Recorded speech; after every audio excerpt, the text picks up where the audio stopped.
Yeah. Like I told my sister, she's 13 years older than me. And she's like, you know what? I don't have time for that. Well, that's by design. Yeah. They purposely make it that way so that you don't pay attention. In the 50s... And if you do, you just want to get drunk and watch TV. You don't want to deal with it. No, you don't want to get involved. You have so many distractions to choose from. That's it. I mean, the hamster wheel, the rat race. Like, the same bullshit over and over and over again. You feel like you live in Groundhog Day sometimes. Yes. I mean, it gets mundane. Yes. And that's why I drink. That's what happened with me. I mean, you live with this brain for 52 years. You want a break. You need a break. You want a fucking break. You need to relax. You got to unwind somehow, some way. Yeah. I mean. But she was saying to you. She was just like, I don't have time. I can't be bothered. And I was just like, listen, you are the reason our system is where we're at. Right. I'm not saying you in particular, but people like you and your train of thought is why our systems in the West are where they're at. This is why not our systems are where they're at. The West is dying. Well, it's because we are sitting back waiting for that person. There's going to be a person that's going to step up and fix it all. The savior. And there is no such thing. And religion has primed us for it.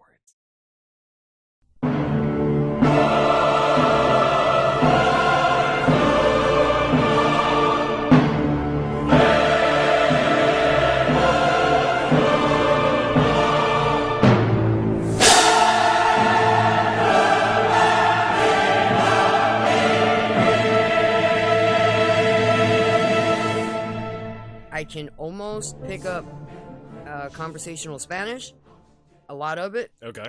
I cannot with conversational British. I don't know what it is. I do better with Australian accents. I don't know. Yeah. Well, and I can tell them apart. Australian, English, and South African. Mm-hmm. Well, South African. Oh my God. I can't understand a fucking thing. Like, there's this group, I like a few of their songs, Diantwood. Have you ever heard of them? Mm-mm.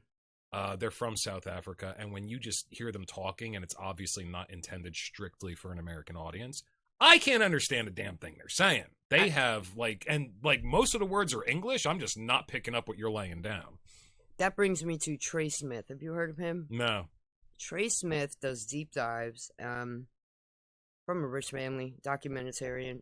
He does some pretty cool shit. He's been ostracized pretty badly for a lot of the shit he puts out. But I saw Trey Smith yesterday, and I was like, oh shit, I wonder if he's ever heard of Trey Smith. Trey Smith. So what does he put out stuff about?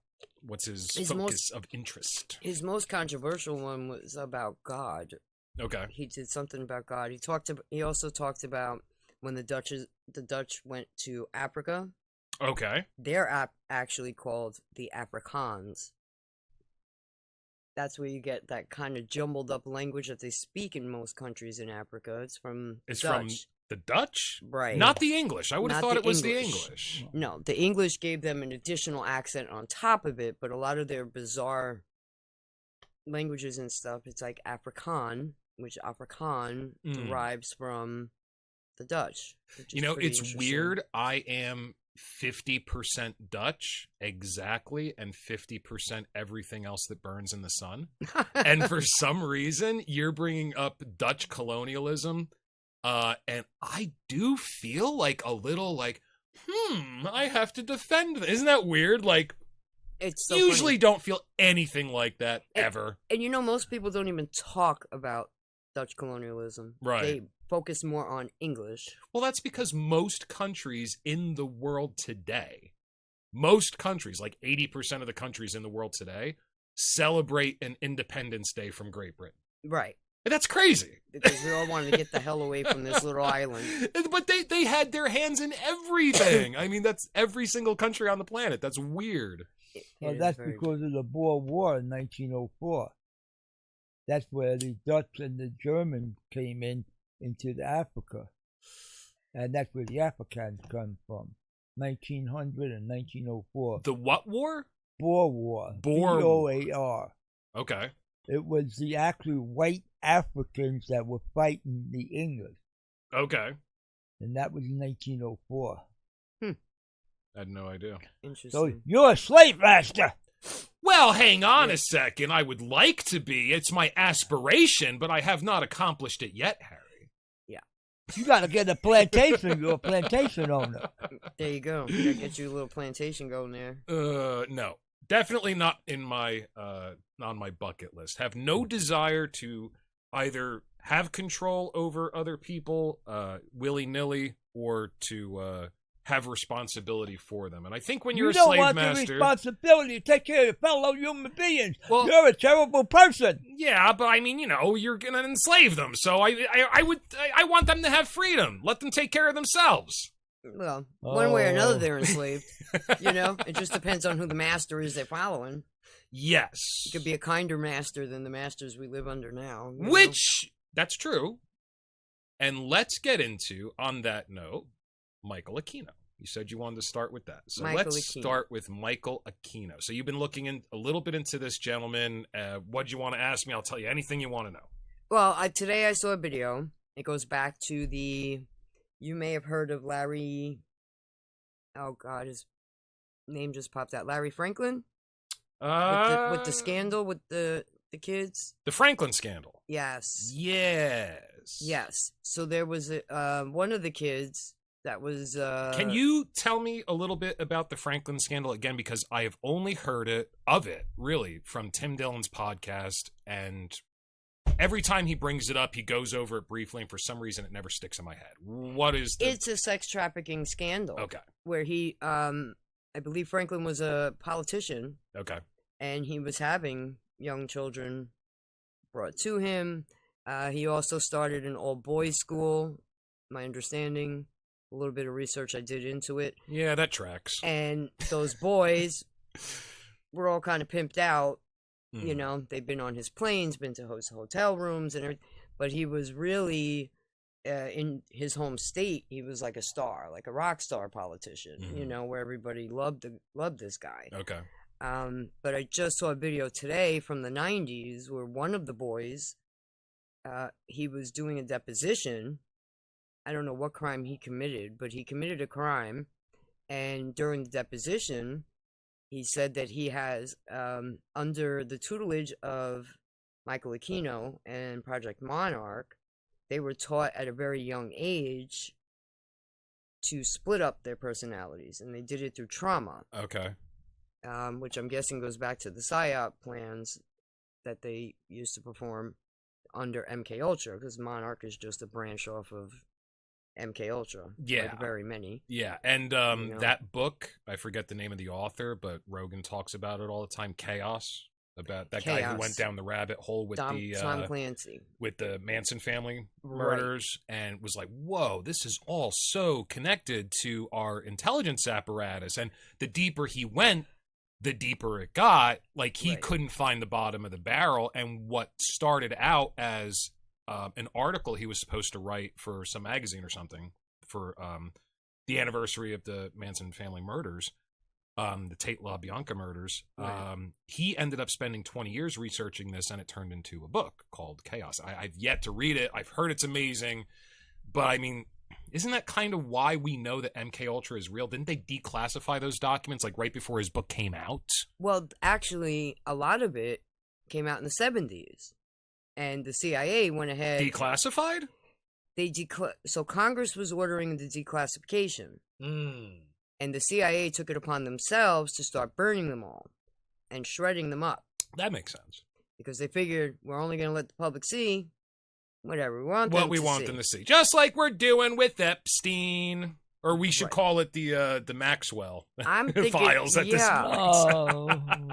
Well, Harry, she brought up a really interesting point with me the other day, and I don't mean to get off of Aquino. No. I will come back to it.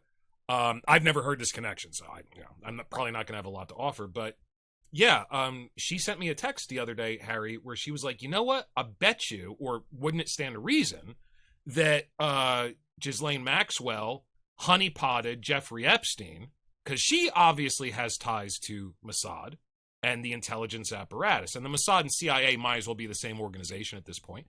New World Order stands with Israel, by the way. So her point was, maybe this Epstein character, who was a high school dropout, right? He was actually failed out of college. Failed out of college, okay. Right. So, because everybody's focusing on him. Yeah. Nobody really focuses on her. Well, even Eric Weinstein went ahead and said during his last interview on JRE, he's like, listen, this guy, I think everybody's obsessed with the child thing because it's clickbaity. And yes, it happened, but I don't think that was his most important role. He seemed to me like a fixer for the elites. For the elites. Right. So she had, because of her father, Mm-hmm. Robert Maxwell, she had all sorts of ties in Europe. Mm-hmm. So here's this flunk out who's somehow or another winds up at a job at a private school teaching math.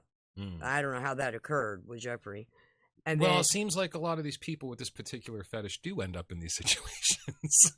and somehow he's rubbing elbows with the rich families, Yeah. and he makes his way to, Bear Stearns, Okay. which is like Goldstein Sachs to Right. us now.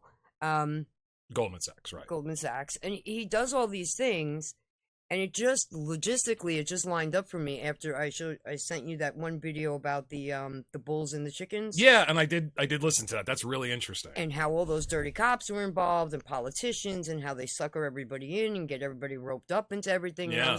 And he also, that same podcaster, did another one, the real Jeffrey Epstein, he called it, or something like that, or the original Jeffrey Epstein. And it was all about a dude running a child network out of Australia. Okay. And he did this whole thing where he would, set up tours and everything, and you use certain codes, and he knew what boys you wanted, where you wanted them, how you want.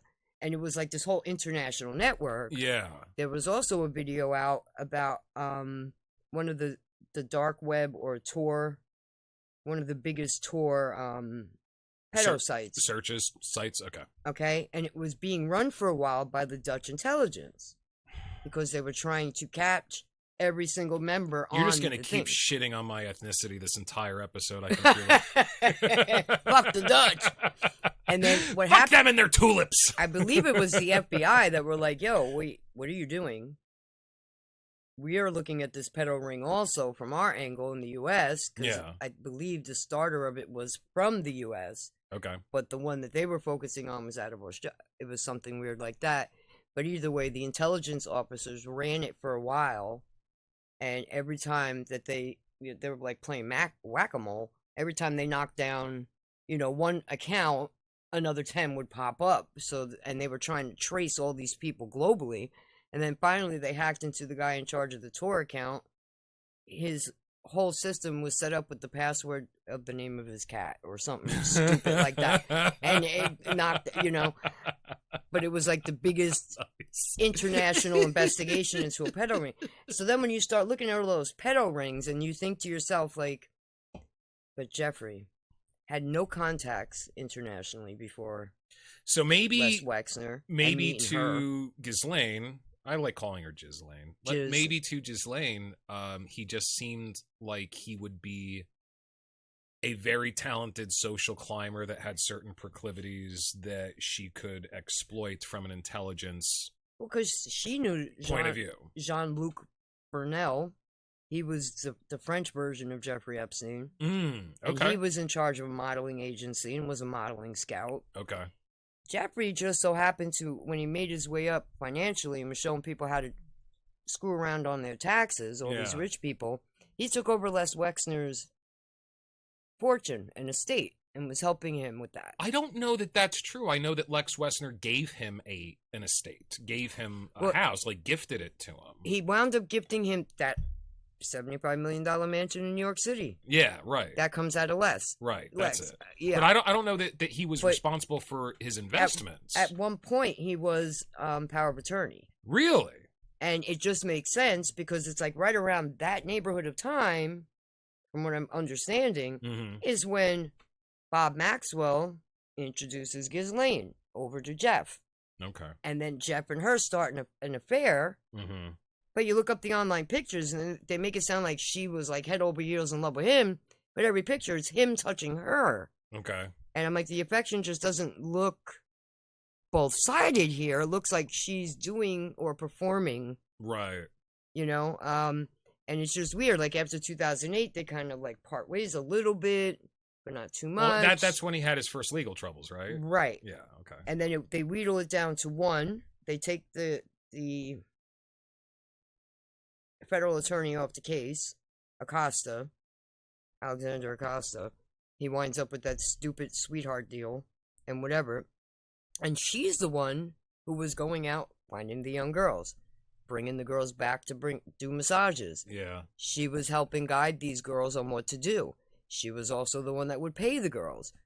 She would also guide them on exactly what kind of massaging he needed and how he liked it, and would perform threesomes with the girls. Yeah.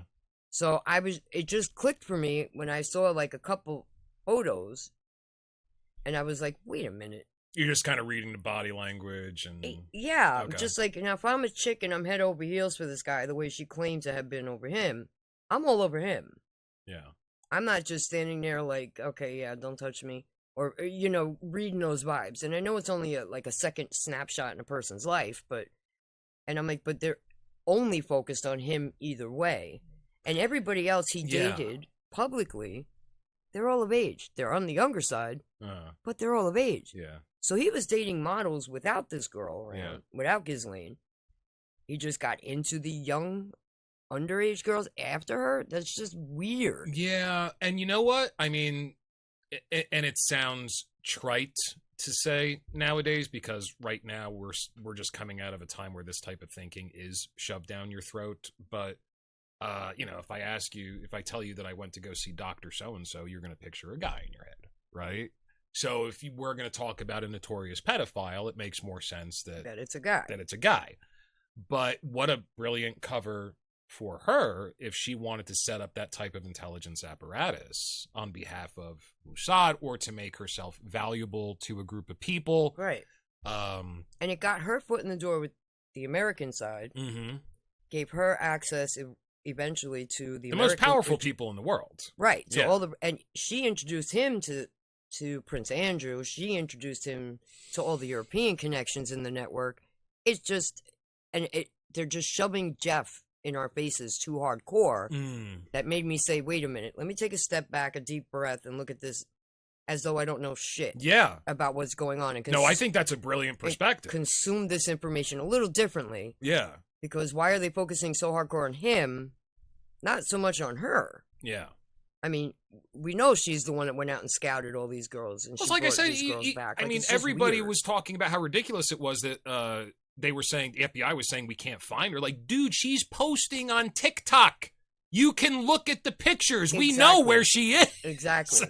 And like I said, her link to Mossad, love you, Israel. Her link to Mossad, we love you, Israel, especially through her daddy. And her dad went so far as to name his boat after her. And that's the same boat he died on right before the shit hit the fan, with him spending all the pensions from all the people that worked for him. Oh, did he do, I didn't know that.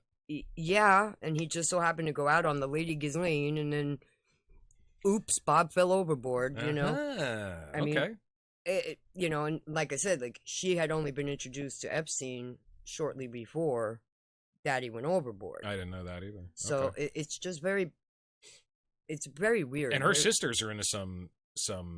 I mean, they're power brokers in their own right. Isabella is in the emails in the Epstein files, trying to set up different things. Okay. Like, I didn't dig deep into it or anything like that. Yeah, but I mean, I mean, one of her sisters is CEO of some very questionable company, if I remember correctly. I don't remember what they're into, but it's some sort of, it's probably Isabella. Data intelligence, that sort of thing. She's into like the AI thing, I think. Okay. Isabella.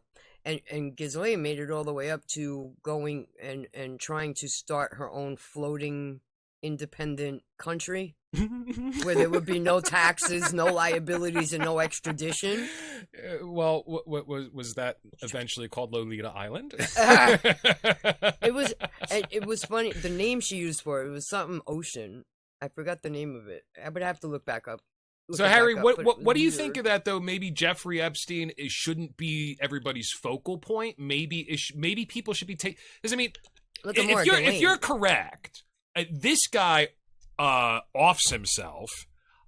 We can't find her, even though everybody who is on social media is like, she's there, dude. She's there. She's right there. And then all of a sudden she ends up in prison, and she gets transferred to like a 5-star resort prison She's being treated like royalty. So, I mean, what do you think? Maybe she's the real power broker and she was just using Jeffrey. No, I think Epstein himself was the fall guy in front, the front man, but the power behind him was her, because her father had most of the power back in the 90s. Yeah, he was a big publishing mogul on top of Robert all his Maxwell, intelligence. He had a lot of power. Yeah. I don't know that much about him because I didn't pay much attention to him.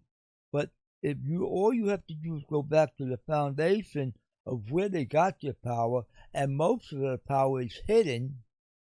It's like shell corporations. You put shell corporations in front of them. Exactly. And the thing is, the power is actually there, and they put people in front that want the ego.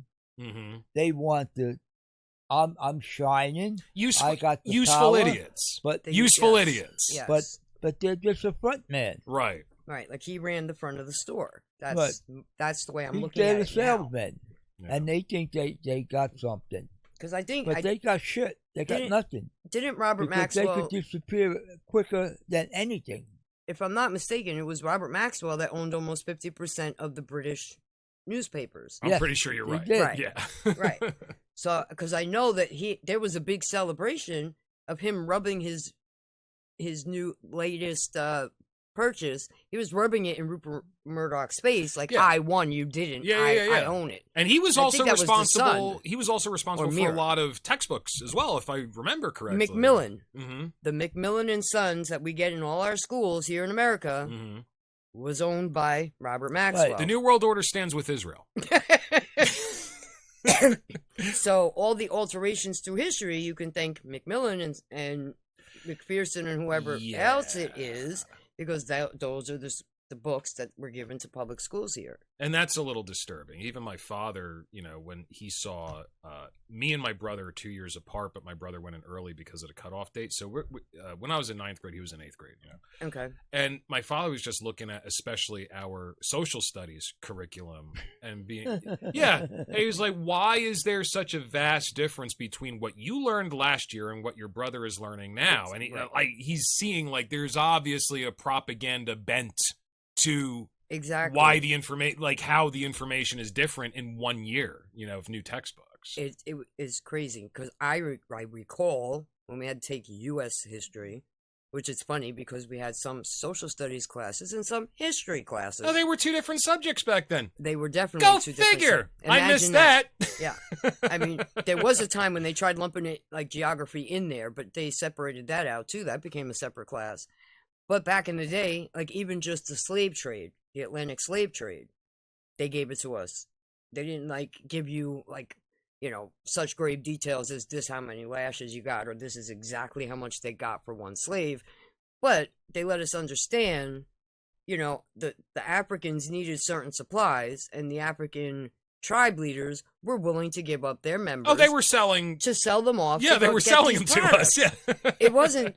So I was like befuddled when my younger brother is 3 years behind me. Yeah. He's like, what are you talking about? The tribesmen sold them. No, the white people went in and stole them. Stole them, yeah. Well, that's what I was taught. Yeah. I was like, that's not even a thing. That's like, what I was taught. about? By the way, when I was in school, and I don't think I'm that far behind you, I was born in 80. By the time I made it there, history, social studies, and geography were all social studies. Okay. It was all one thing, social studies. So you were like, so you're a few years after me. Yeah. It's like I was supposed to graduate in 92.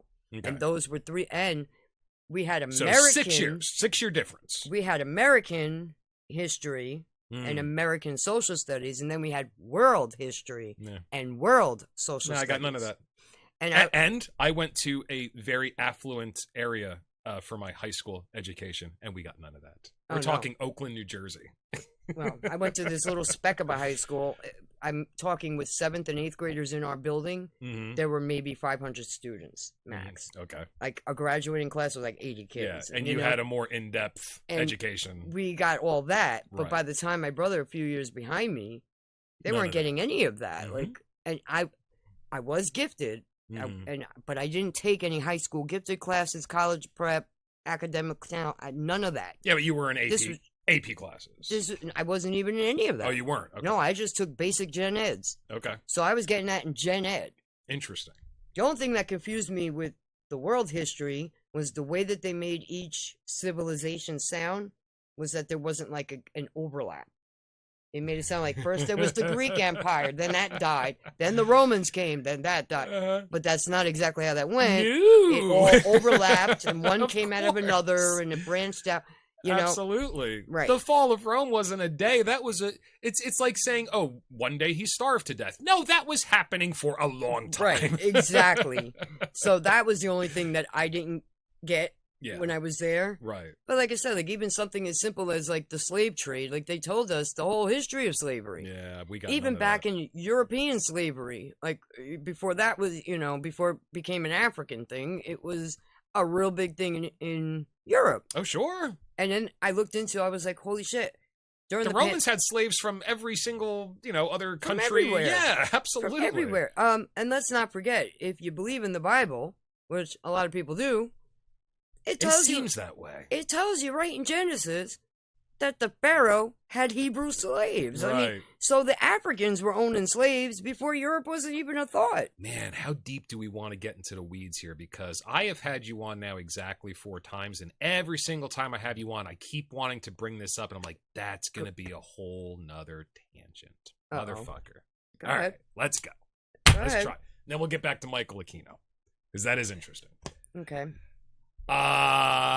I watched a documentary once on YouTube, and I cannot find it anymore. But it was 7 hours long, and it was obviously spliced together from a whole bunch of different documentaries, and they tried to make one thing out of it. Okay. And it talks about how, at a certain point, when the Hebrews were supposedly enslaved by the Egyptians, which archaeologically there's evidence against, which is interesting, because I always thought, oh, yeah, of course they were. They built the pyramids. It's like the old joke, well, Jewish people don't like doing physical labor. Well, wait a second. They built the pyramids. Bad joke, but it's funny. So the theory behind this documentary was that the Jewish tribe came over and ingratiated themselves into the monarchy in such a way that they kind of took over the pharaonic system for a few generations. And if you look at the patriarchs of the Old Testament, their names and the dates of their birth and death line up very specifically to the king's list. Like, how the Egyptians didn't have vowels in their language. Right. So, you have to kind of look at it and be like, oh, Moses, but there's a pharaoh whose name is extremely close that was like born at when Moses was supposedly born and died. So, and I think it was called the Hyksos Jews, if I remember correctly. So it's a working theory that I thought was interesting, and I can't find it on YouTube anymore.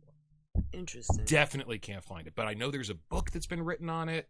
That's hard to find too, but I wanted to know if you ever heard about that. I never heard that. Yeah. No, I never heard that. I've heard a lot of different, like when you go back, because I told you I watched Ancient Aliens, which I got a lot of heat for. It's fun fun. of constantly. It's really fun. But I was like, if you really want to see like history, you want to learn some history about certain things, watch that show, because it'll open your eyes to some things. Oh, yeah. That we were absolutely lied to about. Absolutely.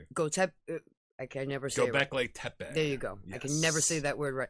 12,000 years old. That in and of itself is an anomaly that not supposed to be there. Right. Should not even exist. And they have what we refer to as dinosaurs, which is another whole subject on its own, with men on their carvings. And maybe. I always said to my mother, Egyptians, I don't care what civilization you're talking about, the Mayans, the Aztecs, when these people were relying on agriculture, why the fuck were they spending that much time moving those big ass rocks when their whole civilization depended on these people putting hours and hours into making sure they had food, especially in the harsh winters? A hunter-gatherer society is not going to build something like Göbekli Tepe. Right. You have to have concentrated resources. Right. It's one of two things. So either they had tremendously concentrated resources and a tremendous amount of free time in order just to learn those skills. Some of those pillars, the animals aren't carved into the stone. The stone is chiseled out away from the figures. Right. So, I mean, you can imagine. So either we're overestimating the amount of time and resources it would take for them to build this, because back then, let's face it, in the monolithic period, we don't know how they did the shit that they did with stone. No. So it's probably way easier than we're considering it. Mhm. However, you still have to have a civilization. You have to have, if you have skilled craftsmen that way, they still have to learn how to do it. Right. You're not going to end up with Rembrandt in a hunter-gatherer society. No. You're not going to end up with Göbekli Tepe in a hunter-gatherer society. No. No. No. So it just wipes it all off. It just, none of that makes sense. None of the history we've been taught is accurate. No. The timeline is way off. And then, like I said, when I realized that a lot of these civilizations actually overlapped each other and were not separate eras of time, the fact that they all pop up with the same shit around the same time when they supposedly can't travel the way we travel now. Yeah, well, I mean, Express that. what's it called? The Menasca lines? That you can only see You from can only see directly them from the overhead. air. Like, why did they do that? What was the purpose of that? Yeah. Again, you're in a desert. Yeah. Your survival relies on you finding the resources you need to live But we're making pictures on the ground that you can only see from the clouds. that only the gods can see. Like, give me, And then you see those hieroglyphs in some of the ancient Egyptian buildings from the monolithic period that look like airplanes. Mm-hmm. That's kind of weird. Well, that dude with the crazy hair on, Giorgio Tsoukalos, Yeah. with the crazy hair, he always has that little pin on his thing from South America. They were making them out of gold, and they look like airplanes. Yep. But they made the fuselage look like a person, so it was like a god, Right. And I guess that would be like today flying over an Amazonian tribe that never interacted with modern I was about to man. say, either they had that technology or they witnessed it and were looking at something like a cargo cult. Mm-hmm. Yeah, exactly. That's why I said to my mother, okay, I can almost grasp the concept of like an ancient alien civilization, It makes sense. maybe not off this earth, maybe of this earth, with futuristic technology that somehow tapped in and came back. Sure. I'm like, especially when you dive deep into, relativity itself, it claims there are wormholes out there Yeah. that bend and warp time. In theory, there are ways to do it. Right. Yes. And with quantum theory, especially, they're starting to think that Stephen Hawking was wrong with the arrow of time. Time is more of a construct of perception than it is something. If space is always expanding, then time is always expanding, because time and space are the same thing. So to say that there's a past and there's a future, no, it's all simultaneous. It just depends on where you are in the the continuum. So if you can travel forward, which we all do, you should be able to travel backwards. Just, theoretically, it should all work. it should all work. Yeah. It should all work that way. I mean, tachyons are like they're about the size of quarks, is my understanding. So we can't see them, but we have proven that tachyons move backward through time. So if a tachyon can do it, it's definitely possible. Yeah. Yeah, I mean, and then we were taught that time is linear. So if you go by that, I mean, Stephen Hawking told us that there's the arrow of time. It cannot be bent. It cannot be broken. But well, you gotta remember. Let's go back to World War II, when an airplane crashed on an island of cannibals. They never seen an airplane. Yeah. And to this day, they still worship that airplane. Right. Because that was in 43, 44. They are building very accurate airplanes out of like twigs and sticks and burning it in effigy, hoping that their gods, us, will come back. Right. And that's only, 75, 80 years ago? Yeah. Right. So therefore, if you have a civilization that's shut off from the world, and all of a sudden this fucking airplane drops there. Yeah. Yeah. Oh, we got a god here. Exactly. What's the old saying? Any sufficiently developed technology will look like magic to anybody who's not initiated. Picture this in 1980. Yeah. 25 years ago, who could imagine that? Right. No. I mean, maybe 25 years ago we had it. We had the beginnings of the internet. We had computers, but yeah, I mean, go back to the Industrial Revolution. Go back 100 years. Oh, okay. Go back to the Roaring 20s. You're going to tell people, oh, I have the Library of Alexandria in my front pocket. What do you mean? Oh, I can literally look up anything in the world. Right. well, what's the downside? The downside is sometimes there's too much fucking information, and I can't find what I'm looking for because everything is there. Mm-hmm. Like, that, and it's in my pocket. They'd be like, fuck you. Yeah. Fuck you. They wouldn't Exactly. believe you for a second. Exactly. That's why I have a lot of trouble working with the elderly. You know, their family gives them cell phones and tablets and, you know, try to entertain them. And they're like, I don't know what to do with this freaking thing. Yeah, exactly. You know, and they're living through it. So you can only imagine you go somewhere where they don't have any technology, you know, how they look at us. Yeah. Like, how the fuck do you walk around with that? That's why I said, like, a lot of problems we have are first world problems that don't need fixing. They really don't, because there are real third world, fourth world, and fifth world people out there that can't even figure out how to get food for themselves. And this is something that I kind of wanted to try to stick to as the topic of conversation. But, you know, I'm just going to go with the flow like we usually do. I think our conversations are always interesting, but we were talking about the concept after our last podcast of transhumanism. And I brought up, you know, I think that there's a similar quirk in our ruling elite, which definitely exists, that they want to live forever and they want a global state, globalism and transhumanism. And I think there's a relationship between the two.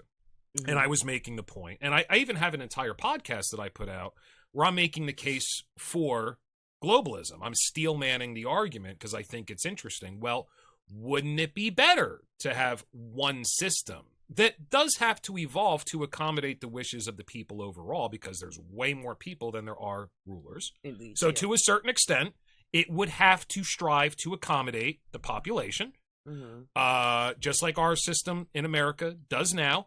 And the only way they can advance their agenda, which is anti what the people want, they have to do it as a slow boil. Right. You know, it would be the same thing. So I was trying to steel man that argument. Wouldn't it be better to have a global system than to have anarchy between nation states? Because the only really nation states, there's no international law, let's be honest. Nation states only have power through threat of violence or economic turmoil. That's why America is still the most powerful nation in the world, because we have the biggest military and our economy is tied up in every other nation on the planet for the most part. Right. So wouldn't that be better? And then I brought up transhumanism, where I was saying, well, I mean, I think for some reason, I don't know why I think this, but I kind of feel like human beings' physical evolution is at an end. And we're going to have to give ourselves a hand if we're going to continue to progress. And then you said, first world problem. The first world problems. And that's a fucking good point. You gave me really good pushback. Yeah. So I do want to get into that. Like good, so strong men make good times. Which makes weak men. Yep. Who make hard times. Which makes strong men. And then the strong men have to come back up and take care of shit again. Right. Which is why an idiot like me is back to the basics and trying to figure out farming. I don't trust these weak men in power. I really don't. That's going to be so fucking important. Like, knowledge like that is, like I told you about my mom. Like, she was like, I'm planting these seeds from my shit and it's not growing. I was like, dude, it's GMO. You have to get, you have to go buy heirloom seeds. That's a thing now. She didn't even know that. Yeah. That's a real live thing. Yeah. Now, I bought. Now, before we get too much on a tangent, do we want to continue talking about Michael Aquino? I don't want you to feel like I'm burying. So I don't know much of him. I do know that he's intertwined with the military. I know he was in the military, and I know that he was intertwined with the with psyops and psychological warfare on a military level, is my understanding. Right. Now, today when I saw that deposition from the 90s of... I think he retired a colonel, so he wasn't even, like, super high up. No. And my, listening to that kid, tying him to that whole Franklin situation... Okay. And this is something I have never heard Michael Aquino being tied to. I will send you... I'll dig through my YouTube history from earlier today, and I will send you the video of what I saw. And the kid is an adult doing the deposition, obviously. And I don't remember what crime he got arrested for. I don't remember what it was, but he was suing because he had wound up through this program, which he claims is Project Monarch. Okay. He was all the trauma and shit that they did when they were young, it wound up giving him like multiple personalities and certain trigger words. And this is something David Icke talks a lot about. And the trigger words bring different things, and how they get, like, if they're doing something that they don't really want them to do, they make phone calls and they say certain words that trigger. We're talking reactions. Manchurian Candidate type of brainwashing. Right. Right. Which is, I think I mentioned this to you, which is what you get with a lot of these school shooters. Interesting. Because a lot of these mass shooters. I don't think you did. I missed it. Yeah. So, because we started touching on the false flag situation. I didn't watch the video that you sent me today. I was busy setting. No, that's okay. So, with false flags, you have a situation where they want to try to push something. Like, they're always trying to push the American citizen to give up the right to bear arms. Oh, yeah, that's a big one. They always make all these arguments why we shouldn't have them, and they always, you don't have the constitutional right to a cannon. Well, no, you do, because they actually do mention that. If you go back and read the Constitution, they mention that if you own a ship, you better have a cannon. Okay. Okay, so know that. Right to bear arms. Take your word for it. They really don't give us a limitation on it. Okay. The only limitations we get are the ones we allow. Right. On our Second Amendment right. Slow boil. Okay? Exactly. I don't own a firearm. Really? I've never shot a firearm. It's fun. I've never done any of that. Would you like to? I don't know. We got it right down the street. We got plenty of guns. Well, you should come with us. Come on, Harry. Let's take her out. Let's take her out on the town. A family friend that I call Uncle, he actually was an Air Force vet from Greece. Okay. He actually wound up being drafted into NATO. And he fought on behalf of France somewhere. I don't remember where. Interesting. His son is in Air Force. You can be drafted into NATO if you're part of the military of a sovereign nation that's part of NATO? Well, yeah. Where do you think they get their military? I figured you had to volunteer. I didn't know they could just draft you over. Interesting. The NATO from each country will determine which soldiers they pluck to make their NATO contribution. Yeah, that's kind of gross. So, okay. That's how he learned French. Oui. Yeah. Born and raised in France, in Greece, wound up fighting for the French through NATO, and he was building Volkswagen cars, so he knows German too. Okay. Among other things. The People's Wagon? There you go. The People's Wagon? One of the few things that the New World Order stands with Israel. He probably fought in the Algerian War. It might have been Algeria. Algerian War, that was about that time period. Because he's about 75. France was fighting the local people because they wanted their independence. Okay. I think it was the Arabs that they were fighting. Again, it's the Middle East. Mm-hmm. Right. It's a melting pot for a war. A melting pot of contention. Okay, let the Jews and the Arabs fight. It's funny because if you go back through time and you look at all these countries, they did not even exist less than 100 years ago. Mm-hmm. None of them existed until like after 45. Right. None of them existed. Well, isn't that the Zionist big argument with Palestine? Like, they're not even really a people. It's not a real country. Because, not a real country. Yeah, well, okay, fine. Neither is Israel. By your own. The New World Order stands with Israel. But by their own argument. Well, I mean, if you look, like I said, I just scratched the surface because you mentioned something about Netanyahu. So I'm like, I got curious and I'm like, well, let me see his parentage. Well, it says his mother's a Palestinian. So if there are no Palestinians, what the hell was his mother? You brought that up on our last podcast together. Like, that's bizarre. I got most of my information, and I don't always love John Oliver This Week Tonight on HBO, but his expose on Netanyahu I thought that's as thorough as you can go and as honest as you can be in an hour show. I don't feel like he pulled any punches. I think it's worth watching. Well, I'm finding that anything bizarre, because yesterday somebody in one of their videos mentioned Pfizer, the Pfizer building in New York City. It's buckling. So they're having some trouble with the Pfizer building. Okay. So I was like, okay, let me just look into the history of the word. Pfizer? Forget about what it is. Yeah. Let me just look at the word Pfizer. Okay. So the only information they really give you is it's comes from a German surname, meaning near a well or a pond or water. Okay, not too crazy. Manhattan, they're surrounded by water. All right, whatever.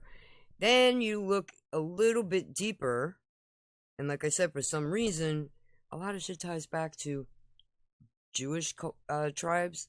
Yeah. Okay. Well, it's like I was talking about with the Hyksos and the Pharaonic, that whole theory, whether they were slaves or whether, it makes more sense that the Kabbalah and Gematria and their esoteric tradition would be so tightly inspired by the Egyptian mystery schools if they were a part of the ruling class than if they were slaves, Right. Well, when you look at Pfizer backwards, it's one of the Jewish demons. Really?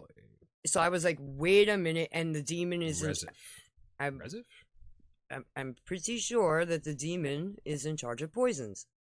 Ooh. So I was like, I like this. Let's look it up. This is bizarre. Yeah. This is so bizarre because I tried looking up what is Pfizer in Hebrew, and then it gives me of course, Hebrew library, dictionary right behind that right behind the chair. because somebody was saying like, well, it doesn't even make sense because the P is silent. That's a German thing. A lot of German words are like that, but I was like, well, what the hell does that mean in Hebrew? And it says like, I believe Reshef. Okay. Yes, Reshef the demon. I believe he was in charge of poisoning. All right, let's see. Now look at studying history and study religion. I mean, it's like going back to the foundations of things. I got a lot of strange books there that try to explain it. But like I said, they bury it so deep, they don't want you to know. They don't want you to know. No, it goes along with, like Behold the Pale Horse from Bill Cooper when he discusses all of the secret societies and all the esoteric. So they're saying that the demon is Reshef, which can be spelled Resheph or Reshef. That's pretty close to the backwards spelling of Pfizer. Yeah, for sure. Mm-hmm. So I could see this, an ancient Semitic god of war, plague, and lightning, often depicted as a bearded warrior brandishing a weapon or wearing a tall pointed headdress with a gazelle's horn. Later became a popular deity in Egyptian mythology. Well, there you go. There you go. During the New Kingdom, he was incorporated into the Egyptian pantheon. So that's during the... And what is the word pantheon? Greek. There you go, there. Yeah, as See? Greek roots. It's an English word. Yeah. But pantheism is the belief in all gods. It's just pan means all, theon means theology or model. Yeah. Amenophis II adopted him as a personal protector during military campaigns. Interesting. By the Renaissance period, his cult has spread to the common people. By the Renaissance period, who prayed to him for health. And you don't think of, ancient Egyptian religion still being practiced during the Renaissance period. Yeah, that's interesting. That's very cool. And that was another cool thing. So somebody else did a breakdown on the Renaissance period, which they considered to be a reset of humanity. Oh, it definitely was. Whether it was orchestrated, I don't know. Well, tell me. That's what this one person was trying to lay out, that it was actually a deliberate reset, like they're trying now. Yeah. And basically, like the Mona Lisa was not an actual painting made by Da Vinci. It was a form of printing that they had then that we don't know because it was widely known and widely used by them. Yeah. So they didn't write it down. Like a lot of the Egyptian day-to-day shit we don't know because they didn't write it down. It's stuff we do every day. Like us getting into a car and driving it around. We don't write down manuals on how to drive a car. Now, stuff like that kind of irritates me because I think where a lot of that thinking comes from is, well, nobody can do that today, so nobody could do it back then. And it's kind of like saying, well, aliens built the pyramids because we can't do it today. Well, maybe human beings were a little smarter back then than they were today. Maybe they knew how to do things that you don't know how to do today. It's kind of like, what's the mud flood theory? What's the word? The mud flood, Tartarian theory? Tartarian theory, yeah. Well, okay, so just because everything we build today looks fucking ugly and takes forever doesn't mean that we couldn't build beautiful things quickly back then in the Victorian era. Because back then you didn't have all of this, all these deep complications that are embedded in the profit model that we have today, where there's a lot of people that are fucking lining their pockets off of every single project that goes on. Right. Look at Barack Obama's disastrous library. What happened with that? Well, what is it, $80 billion or something? Some crazy, wacky number that was put in there. Right. There's a whole bunch of people making money off it. And basically the thing took way too long, spent too much money on it. Originally, that land was supposed to be set aside for housing projects. Well, you got to have a shrine to Obama. And normally, a presidential library has archivists that go in there. Okay. And they compare the factual events that unfolded versus what you're portraying yourself as in your library, so we can give the public some semblance of truth. But does the Clinton Library have a Big Willie wing? Here's everything you need to know about Big Willie. See, now so everybody, when you think of Clinton, you go right back to Monica Lewinsky. Of course. So Monica Lewinsky, and you could dig into this. Okay. Call me cray cray. But Monica Lewinsky was another one of those false flag events that occurred to us. I have no doubt. Because as they were throwing Monica Lewinsky in our face and holding all those hearings and doing all these shits publicly, in the background, you had Clinton making all these deals with China. Which is how China, because before that, right, they were the worst country in the world. Well, he opened up trade relations with China. Yeah. Full stop. That was all Clinton. It started with Bush Sr. Or his administration, yeah. It started right before Clinton got in, when, Senior was talking about the New World Order. But he floodgated all this China shit, gave them all our manufacturing and did all this shit while we're all talking about Monica Lewinsky. Right. And his little wet willy. Right. And what actually came of all of that. Yeah, and that's why, anything that is, when you give me a different narrative for the Jeffrey Epstein thing that nobody else is talking about, I'm like, just the fact that nobody else is talking about it lends in credibility to me in a way. It's worth looking at because, first of all, it makes sense. And second of all, there seems to be so much attempting to distract us away from that thought. Right. They're like ramming it too hardcore down our throat. Everything's a fucking psyop nowadays. That everything is, like that whole situation, like it was all Jeffrey. Yeah. Well, no, there were participants, apparently. There had to be somebody involved. Well, it's like I said on the last podcast. I think this was on the one we did last week. I said, hey, listen, if you're going to run a pedophile ring without customers, you're not breaking any laws. If you don't have customers, exactly, you're not breaking any law. So either Ghislaine and Jeffrey were falsely imprisoned, or there are other people that should be being investigated right now, and they aren't. Well, yeah. I mean, she was only convicted of trafficking all these girls to Jeffy. To Jeffy. So what... You're telling me... He's the only one that was enjoying them. Yeah, okay? And every single girl, like I said, when you listen to their testimony, and I'll air quote testimony, when you listen to the victim's testimony, they all mention about how she would get undressed and get involved with them. Now, to me, that sounds like she was trying to make him feel comfortable. Like, don't worry, I'm not going to rat you out. Well, that's the way the guy got the dude, the Subway guy. Who's the Subway guy who I lost all this weight eating Subway? Oh, Jared. Jared, yeah. That's how she got Jared. She got him on the phone fantasizing with him about what he'd love to do with these children, and she recorded the conversations and she fucking outed him. That's how she got him. Right. Yeah. That's what I mean. So how to catch a predator. I mean, you got to be like one. Yeah. You got to act like one. Make them comfortable. Like even the show, To Catch a Predator, they always have some female sitting behind. I'll be right with you. Yes. Yeah. Acting like a teenager. Right. Which makes absolute sense to do it that way. But, it just dawned on me, like, nobody else went down with that ship. With the Epstein or the Ghislaine. And even after they released everything. Yeah, but it's all redacted, and still, it's like they're saying now they're estimating 50% of the documents are still missing. None of it makes sense. It doesn't. It doesn't. And the intelligence agents could have put anything they wanted in those documents.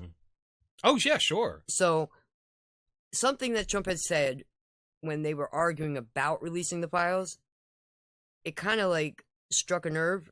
And I'm like, usually when he says something far out there, he's usually trying to hint at something. I wouldn't be surprised if after their failure to politicize every law enforcement apparatus at their disposal before the last election, it wouldn't surprise me that since he was running on, we're going to make all these files public, declassified, it wouldn't surprise me that they would dump a bunch of shit in there, and they're still trying to sort it out. That makes sense to me. Yeah. And speaking of body language, all you have to do is look at Kash Patel's face anytime he says there's nothing to see here, and you're like, oh, you're lying and you're bad at it. Yes. So something's there. Yes. But what the source of that information is, yeah, I can see where you're coming from with that. Sure. It's like when Trump went back and said, hey, listen, that whole Russia dossier shit. Yeah. They made that whole thing up. Yeah, and he's never gotten, that's been proven. He's never gotten an apology for that. Never, and he never will. And he said, after looking at a lot of these files they're presenting to us from the Jeffy files, a lot of this is bullshit. Yeah.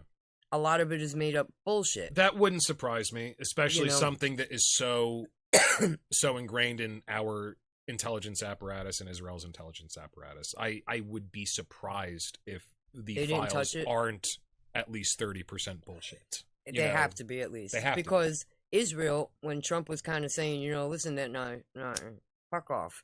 What the fuck are you doing over in Lebanon? Knock your shit off. I'm trying to come up with a peace deal. Yeah. Then, when I told you, one of the former IDF intelligence agents were like, what if we released the Epstein files?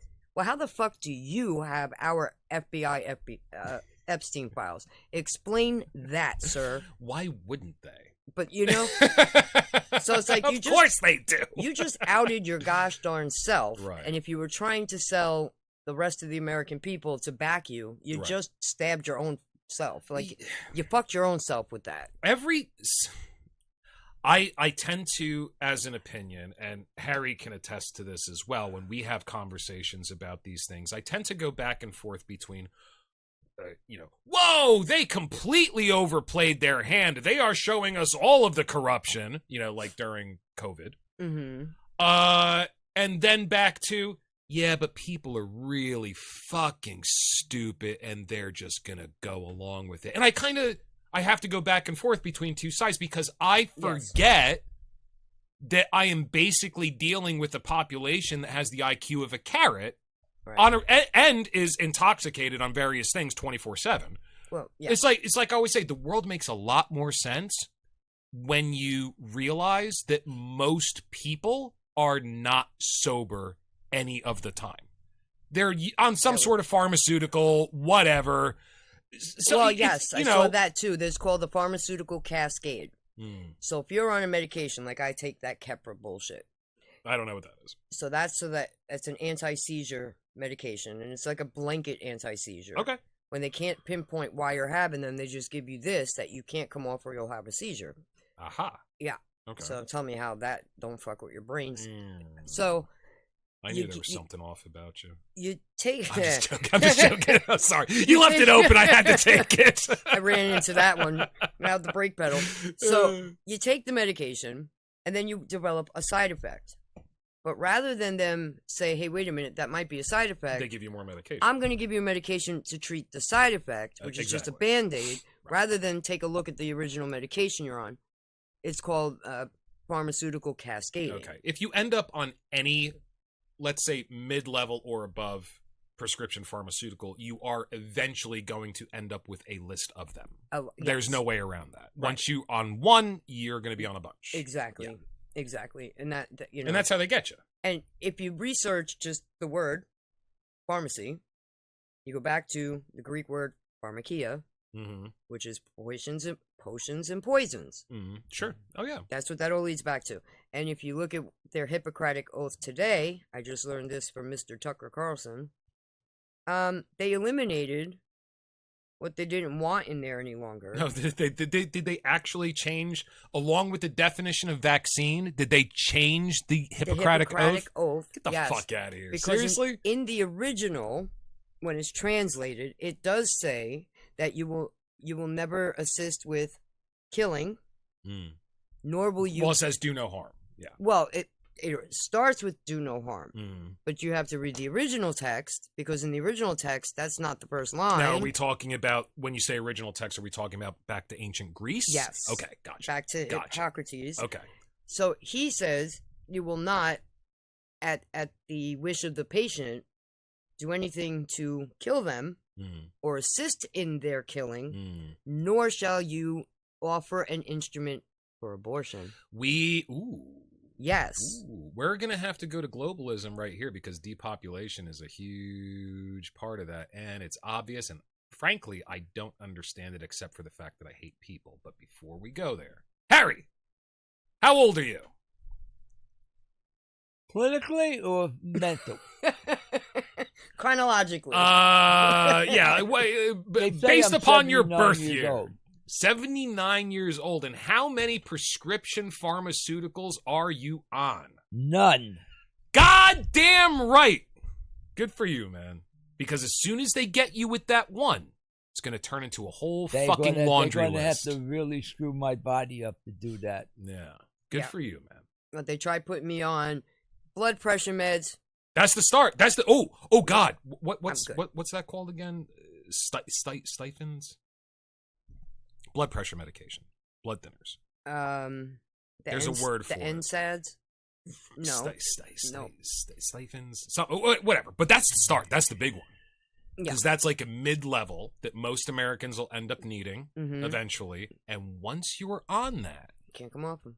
And there's a lot of side effects that that's a big hook to get people. So I've been paying attention. I have 2 children on beta blockers. So I do know I have a condition called Raynaud's, Raynauds. So Raynaud's is when, and it happens more commonly in women over 30, and typically in smokers, where you lose circulation to your extremities. To your toesies. So my fingers are always cold, my nose, my lips, my ears, sometimes my tongue. Mine are too, but that's because I'm an undead vampire. And there is no medication for that other than the sweet, sweet blood and adrenochrome of the living young. That just sparked another memory I'm going to bring up to you in a second. Oh, good. So when I was pregnant with number 5, oh my God, they put me on a medication because I was going into preterm labor at like 28 weeks. And how early is that? I can't do that. I can't do pregnancy math. Women can do that. 4.5 months. Okay. 4.5 months early. Almost 6, right? 28 weeks, about 6 months pregnant. So I started getting contractions, and all women seem to be able to do that divide by 4 thing to get weeks. Yeah. Because that's all they talk. As soon as they're pregnant, about. they can do that like automatically, even if they failed math in high school. Yes, they do, because they only talk to you in weeks. OBGYNs only speak in weeks. Yeah, that's exactly. It. How old is your son right now? Oh, he's going into school. He's 2,034 weeks. It's like, no, you can knock that shit off now. Yes. He's not even at your teat anymore. Yeah. And when they're toddlers, it's months. They're 21 months. Right. They're 24 months. They're 28 months. But so. They put me on a medication to prevent going into further labor. Okay. And whatever that beta blocker was, it stopped the Raynaud's completely. Ooh, sweet. I had no problem. That's great. The only problem I have is that OBGYN is no longer in practice. I have no idea what medication that was. Yeah. I didn't have any side effects, nothing else. The only side effect from that medication was it stopped and fixed the Raynaud's. Yeah. And sometimes you do have weird side effects for shit. Like my girlfriend, when I was a teenager, went on birth control because I hate condoms, and her complexion cleared up. That was nice. Yeah. See, now I can't use birth control. I don't know why. I have some kind of reaction. That's why you have so many kids. That's it. One of my sons, their girlfriend was trying to talk to me about like IUDs, and I'm like, listen, I can't take any of that shit, so I don't fucking know. Right. I can only tell you what I've been told. That's all I can tell you about any of that shit. Right. But there's something with the chemical and the hormones in it I actually have an adverse reaction to. So if it's the hormone that you're supposed to have, maybe you don't have it, and that's where this comes from. Why would a female have a reaction to a female hormone? That just tells you it's not just a female hormone. that's involved in all these birth control medications. Okay. And another thing I learned was that my mom had taught me, you can tell the women who took the early birth control pills, almost all of them wind up with varicose veins. Ooh. So as they get older, you start seeing the spider veins and varicose all over the place. I'm just starting to get those. And I was looking I've at my never mother, been on birth control. and I'm like, that's weird, because then I started looking at some of my older clients. Yeah. And I'm like checking out their ankles and their legs, and I'm like, holy shit, this chick was on birth control.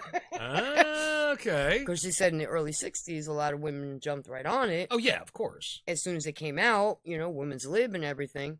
And a lot of them were having trouble down the line, which is how the varicose removal industry took off so big. Sure. The biggest thing that I find interesting about birth control is that when you take it, at least the pill, I'm pretty sure IUDs work the same way, it's tricking your body into thinking you're pregnant. And it's been proven by psychiatry or psychology, I think psychiatry specifically, that while a woman is pregnant, she will seek out a more docile man, a less aggressive man, because the nesting instinct takes over. Whereas when she's not pregnant, she wants a more aggressive man as a protector, provider. And that could be another reason for, like, kind of the demasculation of our civilization over time, to a smaller extent than other things like phthalates and things like that. But, you know, if women are the choosers. So if women are overwhelmingly on birth control and they're overwhelmingly choosing more effeminate men to breed with, because, you know, eventually they do want to have babies, they get off the birth control. Right. That would be, that's the proving ground for what's desirable in a man. You can see that effect over time. That's interesting. Yeah.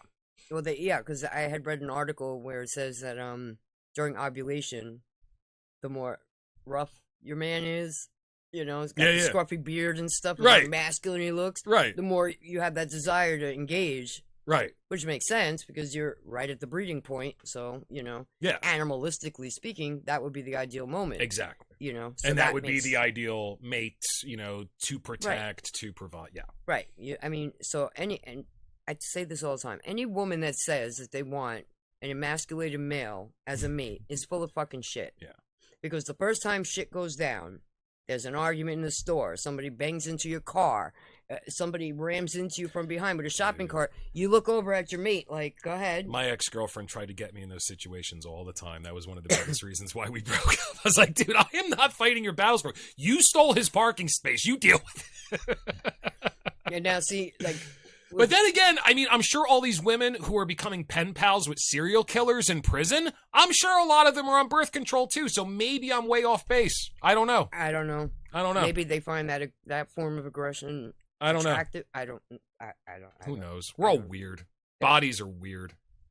You know, all these we're just chemical factories that make us do weird shit. We try to get control over it and pretend, but we don't. Like AJ. When AJ exposed that study that turned all the frogs in the pond into it's turning the frogs gay. It's making the frogs gay. You know. Well, he's not wrong. I mean, it happened. Yeah. Hello. It's turning male frogs into overwhelmingly female frogs. Yeah. Right. Yeah. And I read a book in my teen years, Ever Since Darwin. I forgot the author's name, but the book is Ever Since Darwin. And he was very heavily into insects, and he was watching ant colonies. Okay. And he was noticing that the aggressive ants would take on the more female trait of taking care of the nest when there was an overabundance of food and things like that. Yeah, sure. So that there is a place for homosexuality within each... Hard men make good times make soft men. There you go. Because when there's a higher population or population boom, you wind up with a higher rate of people claiming to be homosexual because you need to take care of that population. Yeah. So it makes sense. Well, I think they even did a study that, you know, firstborn child has the least chance of being homosexual. Secondborn has more of a chance. Thirdborn has more of a chance. Fourthborn has even more of a chance. And it just goes like that in one woman, you know. Okay. So that's interesting. I read that somewhere. I don't know how true it is. I didn't research it. It's just like, oh, that's neat. You know, moved on. I don't know. So. I had 5... So there's 5 girls and 2 boys. Mm-hmm. I'm child 6, but I'm the 5th girl. So I had an older brother and then a baby brother. Baby brother's gay. I don't know if that was overexposure to all of us aggressive women. I don't know. It possibly could be. I don't know. They blame me for dressing him up like a girl all the time when he was. But you either are or you ain't. You can't teach that. No, I don't think you can teach attraction. No. And it's kind of like that whole pedo scene. You know, I got a lot of slack for that too. In college, online. What do you mean? You can't cure that. If that's what they're sexually drawn to, you can't fix that. Yeah. And that's not a popular thing to say. Adam Parfrey made that argument in Apocalypse Culture. I think he was really focused on it in the second one, talking about how, and there's a difference between people who fuck kids and people who are attracted to kids. One is called pedophilia, one is called a pederast. A pederast is the one who acts on it. So he was talking about how there was a new law enacted, I think in the 1980s, which made any depiction of, you know, a child. So it's like, you know, what was that Salt icon where the puppy's pulling off the little girl's bikini bottom and she has the parasol? Oh, that was the sun kiss lotion. Was it? Yeah. It was a sun lotion. I'm sorry, not the salt. It was a sun lotion. Yeah. So he was saying I think that's copper tone, no? Copper tone. Copper tone. Yeah. So he's making a point, like, you know, the way that these laws are worded, eventually what could happen is if you own this brand of, you know, sunscreen, you could be convicted of owning child pornography at some. So it is kind of a little weird the way these laws are enacted. And to your point about, you know, blackmail in these rings, like the chickens and the bulls, if nothing is off the table, if nothing is taboo, they don't have any way to control you anymore. They have to be able to expose you and destroy your social standing, destroy you economically in order to have that type of control over you. So that's another side of the argument as well. However, you know, to take advantage or to want to take advantage of something that is way weaker than you in every way, shape, and form and does not have the intelligence or the emotional development to defend itself and know what you're trying to do, that's a sticky wicket as well. And, you know, there's a joke that what's his name? Well, his bit is, and I'm going to butcher it, and I forget the comedian's name, but it's like, I would hate to be one of the guys in Congress when they're figuring out what the age of consent law is, and you have to go first. Oh. Like, you know, the first guy who stands up is like, I don't know, 13, and everybody else is like, ew, dude, come on. He's like, I don't know, you made me go first. I don't know, what do you think? Yeah, well, that's like that recent case with the 16 kids living in a 12-by-12 room in Ohio. No idea. So they were living in squalor, and apparently they've been living in this home for 4 years. There's a couple and his parents living in this home with 16 children. And all 16 children were supposedly living in the 12-by-12 room. Ugh. She married him in West Virginia. She was 15. He was 18 or 19 at the time. Yeah. And my understanding from the little research is that she was pregnant at the time of the marriage. But I don't believe she got the parental consent she was supposed to get. Under West Virginia law. Right. So, I mean, then you look into Pennsylvania, because we're a farming state. The age of marriage was 13. Was it? Yes. With parental consent. With parental consent. Right. Well, I mean, Lenny Kravitz married a 16-year-old with parental consent, but he's rich and famous, so it's okay. They do that a lot. Sure. I mean, you know, they tiptoe them off to a certain state. Like Elvis Presley. Priscilla was only 14 when they hooked up. Mm-hmm. You know? So they didn't make it big. They didn't splash it, like, publicly until they were about to marry. And who's the guy who... what's the guy's name who did he basically invented Hollywood? Charlie Chaplin. Charlie Chaplin. Charlie Chaplin. That's his name. Yeah. Yeah, he was notorious for that. Mm-hmm. Yeah, absolutely. And I mean, it goes on and on. Jimmy Page had that one young model. I think she was like 14 or 15. Yeah. And he would make his security team go pick her up, bring her everywhere he was touring, but she had to stay locked in the hotel room. because he didn't want anybody seeing that there was a 14 or 15-year-old girl waiting for him in the hotel room. Right. You know what I mean? So, like, you know, it just goes on and on. Roman Polanski. Yeah. Yep. I mean, I think the oldest person he went with was Sharon Tate. Yeah.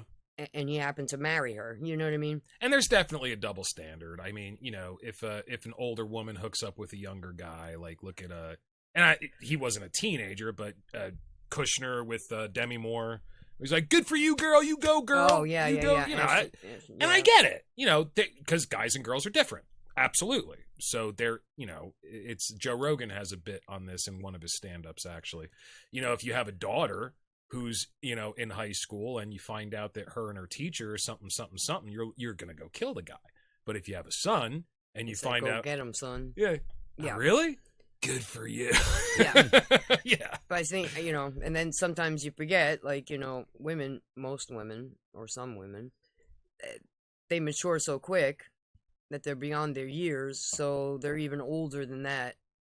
I guess they refer to it Women spiritually, definitely mature more quickly. maturely. Yeah, absolutely. You know, I don't think they've proven that men's brains aren't fully formed until they're 27. And for most of the men I meet, I would go ahead and say never.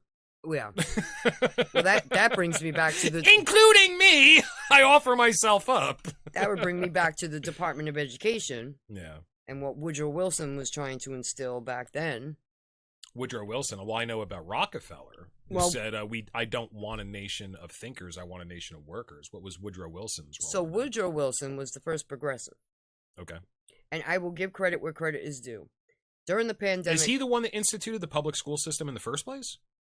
I believe that was Wilson. I think so, yeah. I think that was Woodrow Wilson. Yeah. So... Which is a good idea on the surface. It sounds fantastic on the surface. On paper, it's great. But considering he was progressive, we understand now that progressive Democrat is actually code word for democratic socialists. Mm-hmm. So he was pushing the socialist agenda pretty hardcore, Wilson. But, you know, back then, the concept was it's going to take us 100 years to dumb everybody down. We'll send them through the public school system. We'll mandate it. Mm-hmm. They have to do school until this particular age. Everybody has to go, and everybody has to learn what we tell them to learn. And that's kind of the big point, because once you brought it up that in the UK, they passed a law, or they want to pass a law, where you have to be at least 16 years old to be on social media. Mm-hmm. I looked into that a little bit, and I was like, that sounds like kind of a good thing. What's the argument against it? The argument against it is, of course, we want you to only be exposed to what we want you provide during your most formative years. Right. Yeah. So now YouTube, after that law was passed in England, YouTube/Google, were trying I'm a huge fan, by the way. Thank you, YouTube and Google, for all your support. They were trying to appeal to everybody. I am a trans man. And I do stand with Israel. Please let us continue the freedom of speech. Please don't let... Oh, yeah, they're such freedom of speech advocates. Absolutely. Right. We've seen that. Anybody that was on Somehow YouTube... we got 25 new subscribers, even though all of our videos are at viewership of like 10 or 0. Right. Which, honestly, that's about the number of people I send out the videos to. So, you know, give me a break. But they're trying to promote, because on top of that 16 and older, they're also trying to regulate what can be viewed in Britain. Yeah, that's dangerous. So, you know, YouTube and you know what? Google protecting the children has always been the battle cry of people who want to censor public discourse. Well, anytime Nancy Pelosi wanted something controversial to go through, that's the first thing she would always say. Think of the children. Think of the children. Think of the children. Yeah. Well, Tipper Gore was the earliest example I can think of from my life for that, but I'm sure it happened before. And you wouldn't have Al or Tipper without, like, a Nancy, because she comes from around that time, too. Because she got in Congress in the 90s. Yeah. You know, before that, I think. Pelosi. She's been there forever, like the early 90s. But everything she ever said, everything she ever did. Yeah, think of the children. Think of the children. Yeah, of course. Now... Well, that means that you all have to be treated like children in order for us to protect the children. Right. Rather than, hey, children, the reason why children are here, got news for everybody, is to turn them into functioning adults. how are we supposed to do that when the world is nerfed for the children and we are all treated like children? Exactly. Well, it goes back to that 100-year promise that Wilson made, and that would have expired around, what, 2018?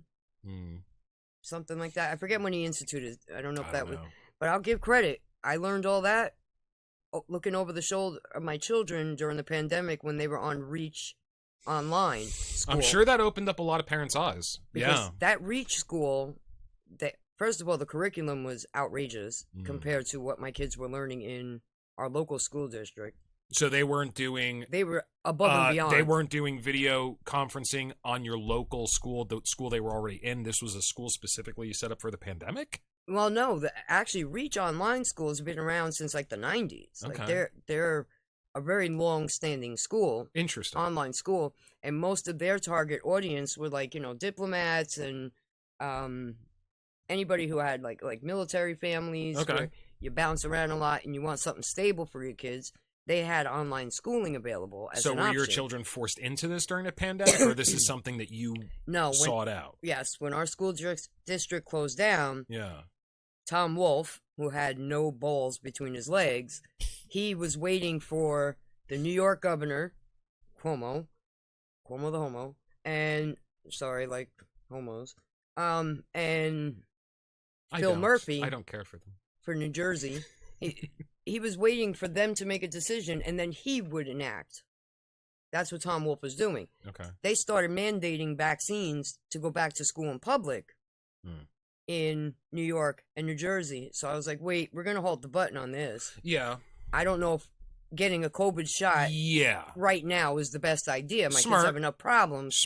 So I said, you know what? Then they're not going in person until I get to all the dust settles. So I'm assuming I went to online. What you saw them being taught on the Reach schools was far superior to what they were being taught in public school. Yes. Yeah. Yes. Okay. I almost regret sending them back in person. Interesting.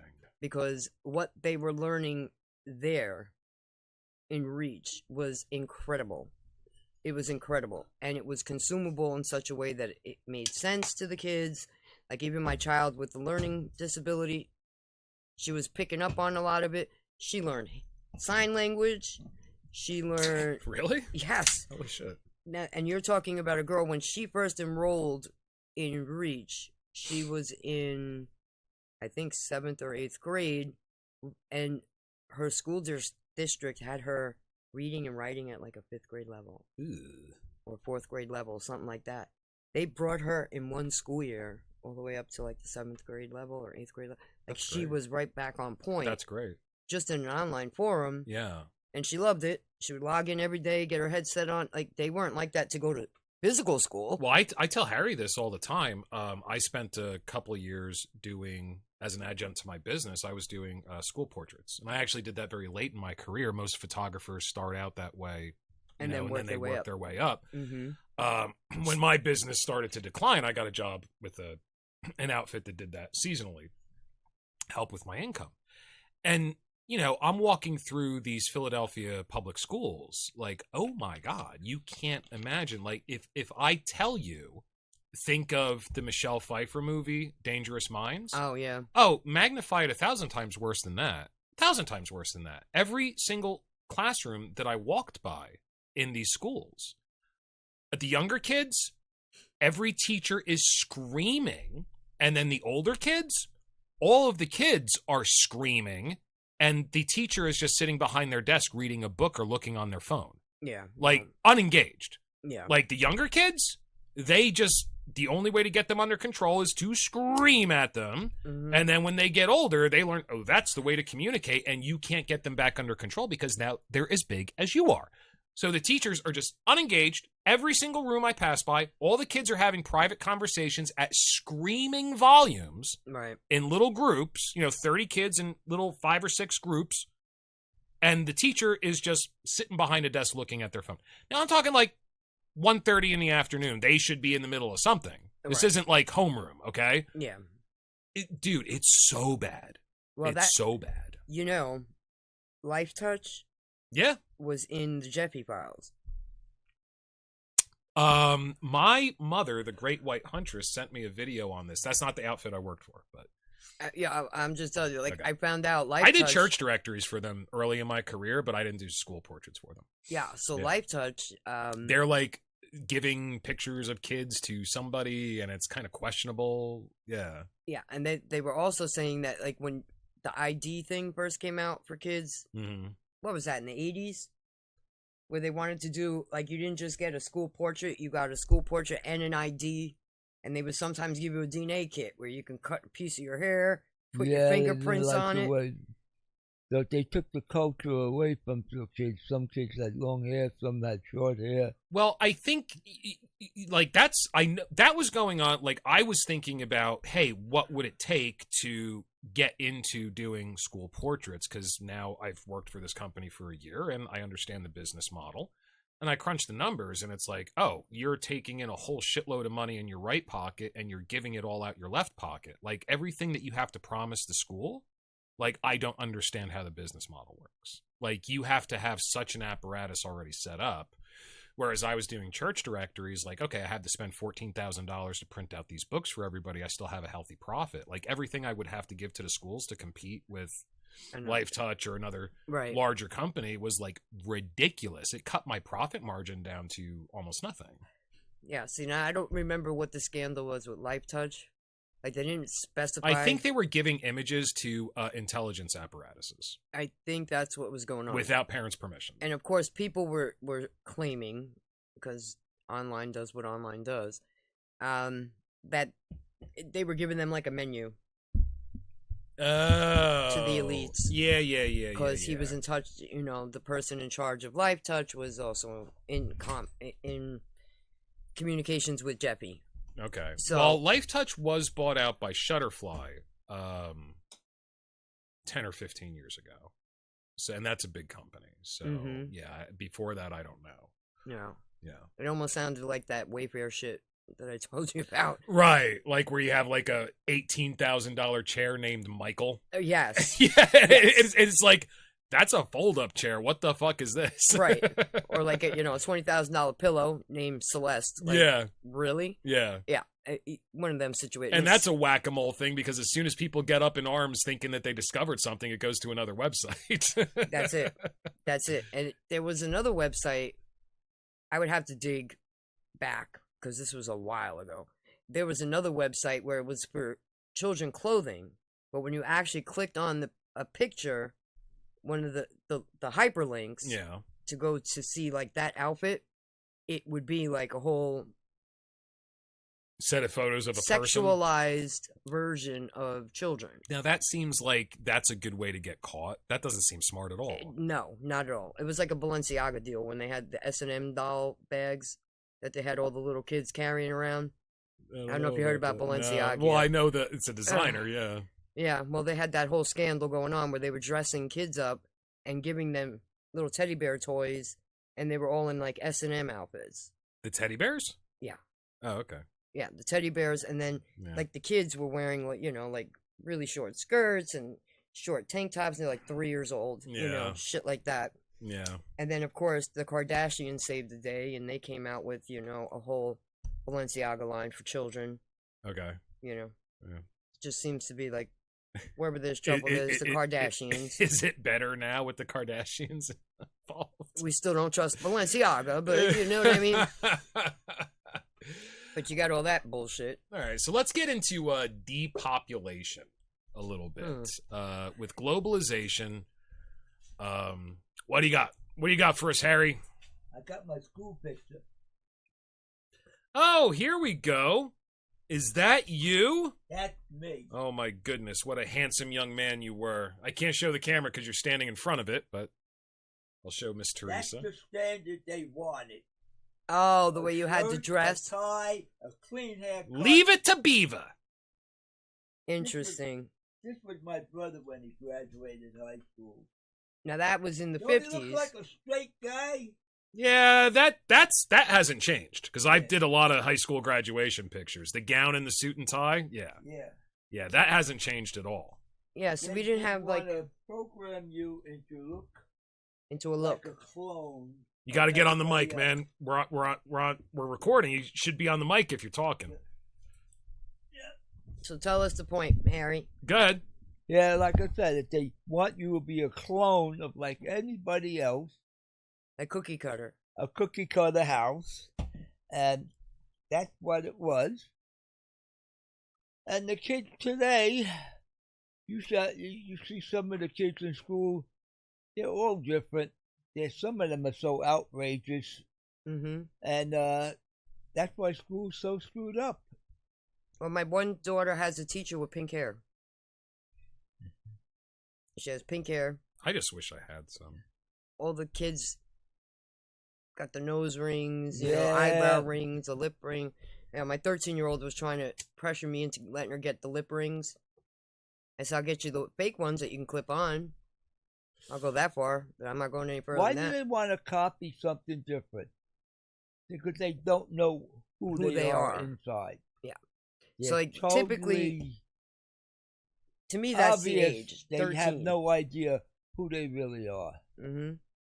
And it's funny because my big thing was always... That's why I dress face. exactly like everybody else. Yeah. I mean, if you saw me walking down the street, would I really turn any heads? Of course not. It's because I know who I am. I don't have to wear it on my sleeve. Right, you don't have to advertise who you are. No, I know who I am.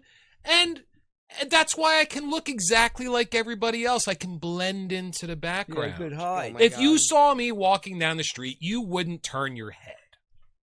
I like to put you in black leather and a leather jacket and dreadlocks. I had one woman down at the grocery store. I showed up in the morning. I dropped the kids off at the bus, and I went right to the grocery store to get my coffee, my creamer, and my cigarettes. You're not embarrassed to come out in your nightgown and slippers? Why? Are you paying my bills? Like, should I be worried about something? Like, no. That's how I drove to the bus stop, and that's how I came in to get a few things I needed. Yeah. Hey, listen, I just woke up, you know. All you need to At know least I drove my kid to where he needed to be. Fuck off. A lot of people don't even do that. Yeah. Oh, by the way, she was homeschooling her kids at the time. Mm. But, you know, honestly, you're taking my money. Why would you care? Is it really that You're important? not paying my bills, so don't tell me how to live. That's it. That was my attitude. You ain't taking care of me or my kids, so I don't give a shit what you think. What do I care? Why do I have to care what you think? Again, maybe that's growing up by New York City. Who gives a shit? You know? I don't know. I don't really give a shit. Sure. You get off the train in New York City and you see a whole bunch of different shit. Oh, yeah. Oh, yeah.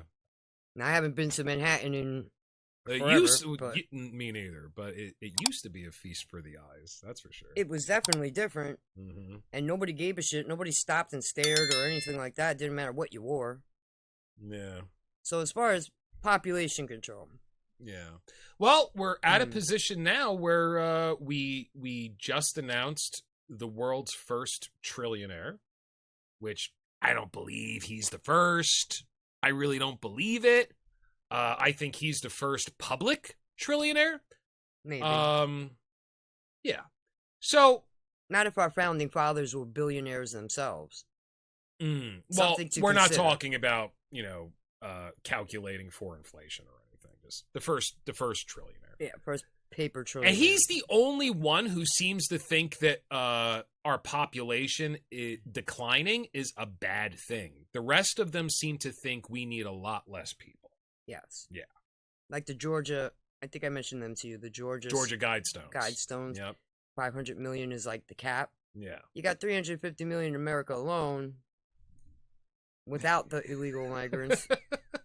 And there's like 20 million of them. Bill Gates is going to have to do a lot of mosquito vaccines to get it down from there.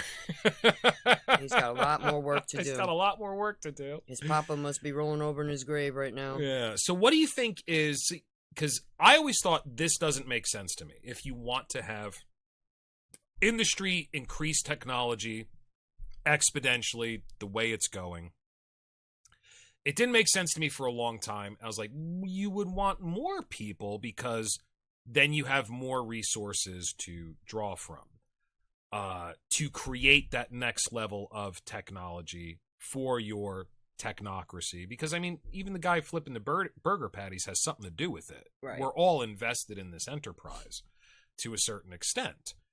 And Elon Musk is the only person. No, actually, our population is dangerously decreasing. We're not going to be able to keep up our numbers, but everybody else in that elite world seems to think too many people.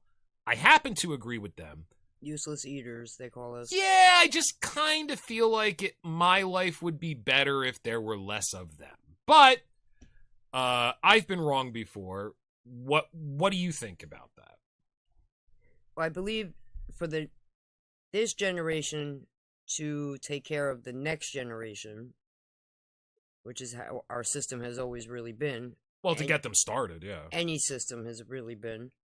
To maintain it, you need 2.3 per family, children, which I don't know how you get a third of a kid, but right. Magic math, magic fractions, right. whatever. I mean, I've more than contributed my part yes, to populating the world. You've more than made up for my lack of breeding. You know, I did my best. I tend to lean more towards Elon because at the end of the day, it doesn't matter where you are on the scale. There's always something that has to be done that somebody don't want to do. Yeah, it just seems to, and I used to think, yeah, less people better. You know, New York City in the summertime smells like piss. They all live like they're in a fucking fishbowl. It's disgusting. I generally don't like people. So anything that says there will be less of something you don't like, it's like, hey, would you like not to have fleas? I'll be like, yes, please. Yes, I'll take that. I'll take that. But then when I start to see Elon's point, I'm like, that's a good fucking point. I'm starting to, okay, well, so Japan, why are all these guys so into depopulation? Well, Japan is in a pickle. Yeah. They're in a real pickle because they bought that bullshit hook, line, and sinker. And we're getting there. And they're at like 1.2? I don't know. Per family. So they're in a pickle where, as their workforce is retiring, they have nobody coming in to fill in the slots. But they also don't want the illegal immigration as set out by the United Nations. Right. Because that just destroys your country and your culture. And your culture. Yeah. Right, exactly. And isn't it amazing? America's always going on and on about culture. But yet you want to import all these other country cultures. All right. Let me ask you a question. I've had this question with this discussion with Harry a lot. I think this is a good point to step outside of where we were going just a little bit. Okay. What the fuck culture does America have other than class mobility? I think that our entire culture is built on class mobility, and that's fucking it at this point. I don't see a whole lot of culture. No, I would say, like, if you're in the online world exclusively, no. There's no culture, there's no class, there's no more dignity. Well, even driving around, I mean, most of the restaurants I see are chains. Most of the places to go are chains. There's a few companies that just have their footprint everywhere. It's highly homogenized. There's no uniqueness even to people's homes anymore. The nicer your home is, the more classified it is as a McMansion. Mini McMansion. Yeah, I mean, so I'm not seeing a lot of culture in this country, whereas perhaps we did at one point. I'm not seeing it anymore. So what is there even to protect? And I had this conversation with my father over the weekend. The idea of this country is a beautiful thing. We're the only country in Western civilization that has a guaranteed freedom of speech, which is constantly assaulted. But other than that, we're not much different than the rest of them. That's like the big thing that separates us from the rest of the Western world.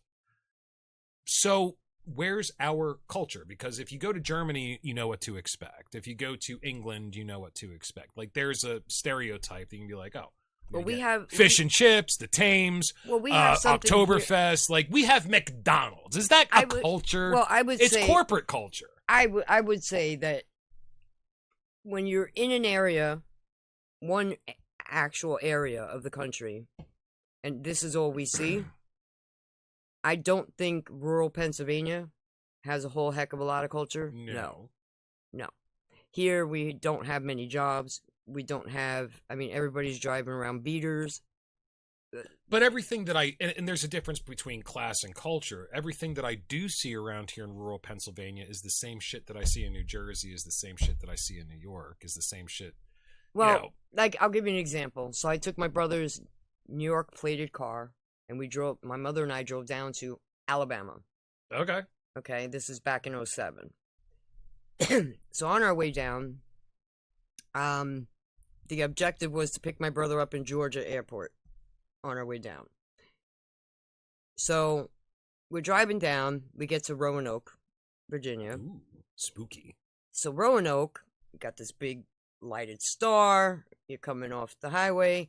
Come to find out, they have like this transportation museum, so we went and checked that out. Okay. You know, just the local shit, just to see, like, off the beaten path. Sure. Everybody's friendly. They'll Yes. direct you to anywhere you want to go. When I lived in Tennessee for a short time, and I realized that big time from coming from the Northeast. Holy shit, people are so much more polite The over New there. York area is very distinct from the rest of our country. I Yeah. will say that. We went down to, so we spent the night in Roanoke. Then the next day we were on the road, and we wound up in South Carolina. And I'm like, well, I'm a little hungry. So my brother was following Rachel Ray's advice of restaurants in Okay. regions or whatever. So he's like, oh, there's this one place to go to. It was called Bubba's Barbecue or something weird like that. Yeah, sounds like a good recommendation. So we're in Charlotte, where everything is blue. All their skyscrapers are blue. But they also have, it's called the Settler Cemetery. It goes all the way back to the early 1600s when they were first starting to come here. Okay. So we checked this out, and it's right in the middle of it, in the middle of their city. It's like a park. Okay. Nobody touches it. Nobody disturbs it. Definitely the opposite of New York. And by the way, the whole drive down, I can't tell you the death stares we were getting, and it kept like I had Just because you had New York plates? Jeez. Okay. They still don't like Yankees down there. And it kept like I kept like, what the hell is this person's problem? Like, Yeah. and I'm like, oh shit, we got New York plates. You took away my people! God damn it! Carpetbaggers, you know. But we kept getting lost because it's a weird loop around their whole city to get off the highway, and we kept winding up in the same spot. So my mother's like, "Well, ask the taxi driver." We wind up in the same spot. Ask the postman. We wind up in the same spot. Mhm. So I said to my mother, "If you want to ask somebody something, look for the people hanging out at the bus stop. They're obviously fucking locals. That's who you ask." Nah, okay.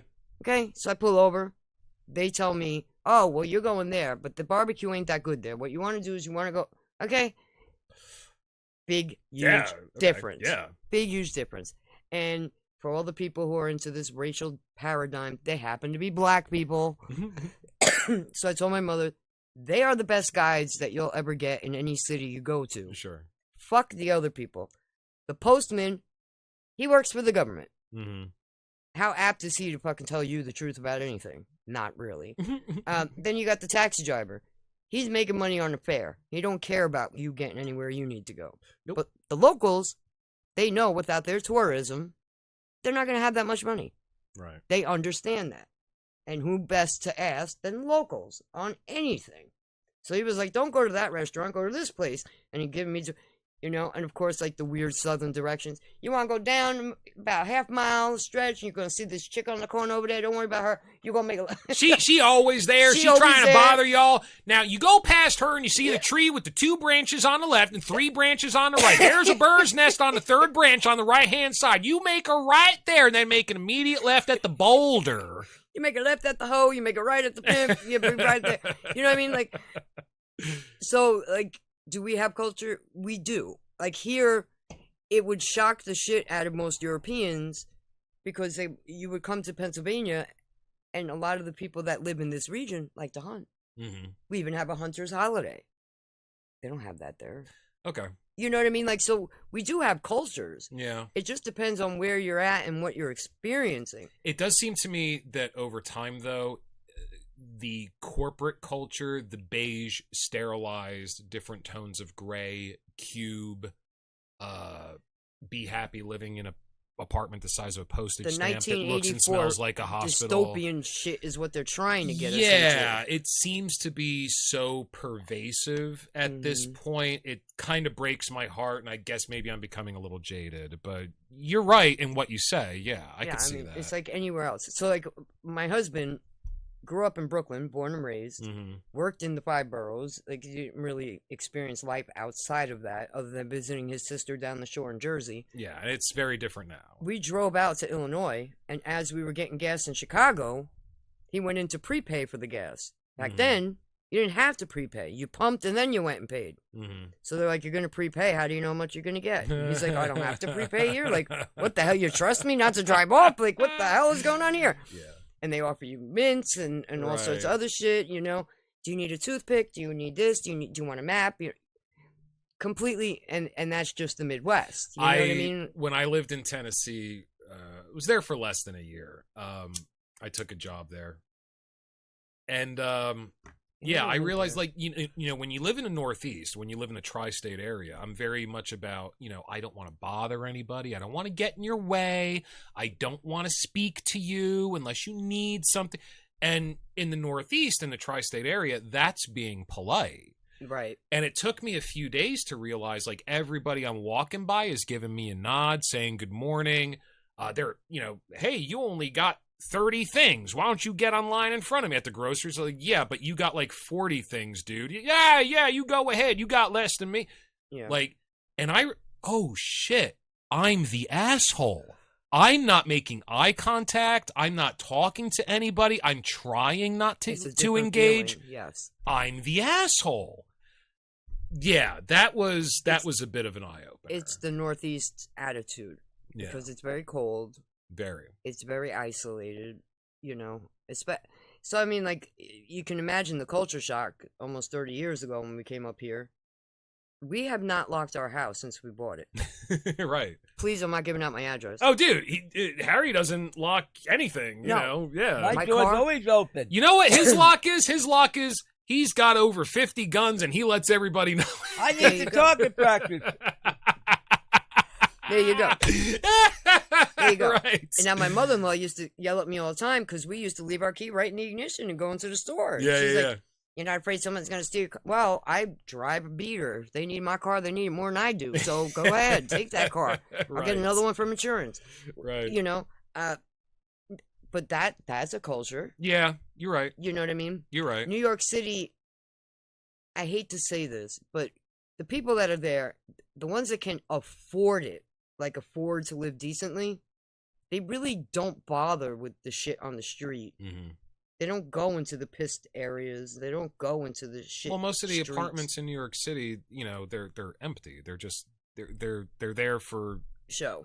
They're there for people to park their money. That's it. Yeah. So now, and then you have this guy, Mamdani.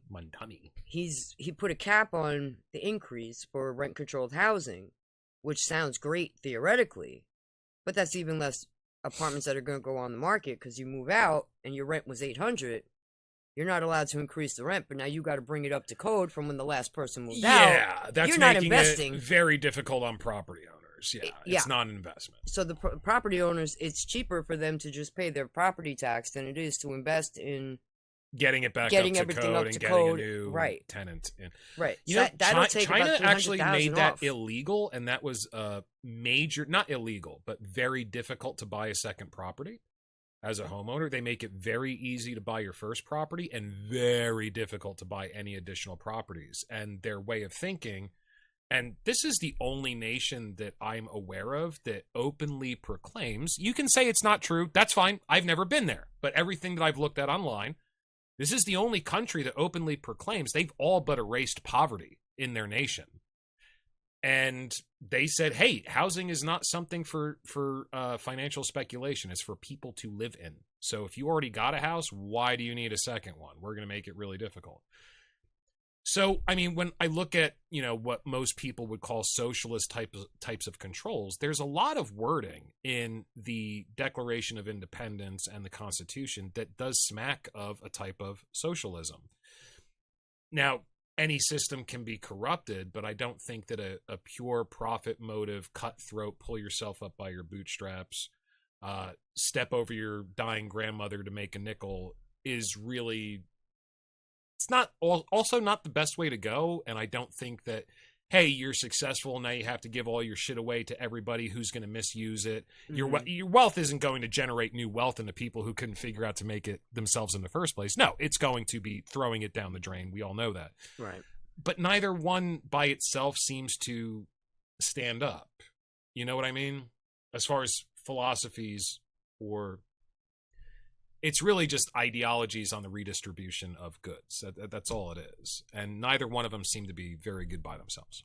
But I just find that if you're in a capitalist situation, minus the IRS, if you're in a capitalist situation, it leaves more room for innovation.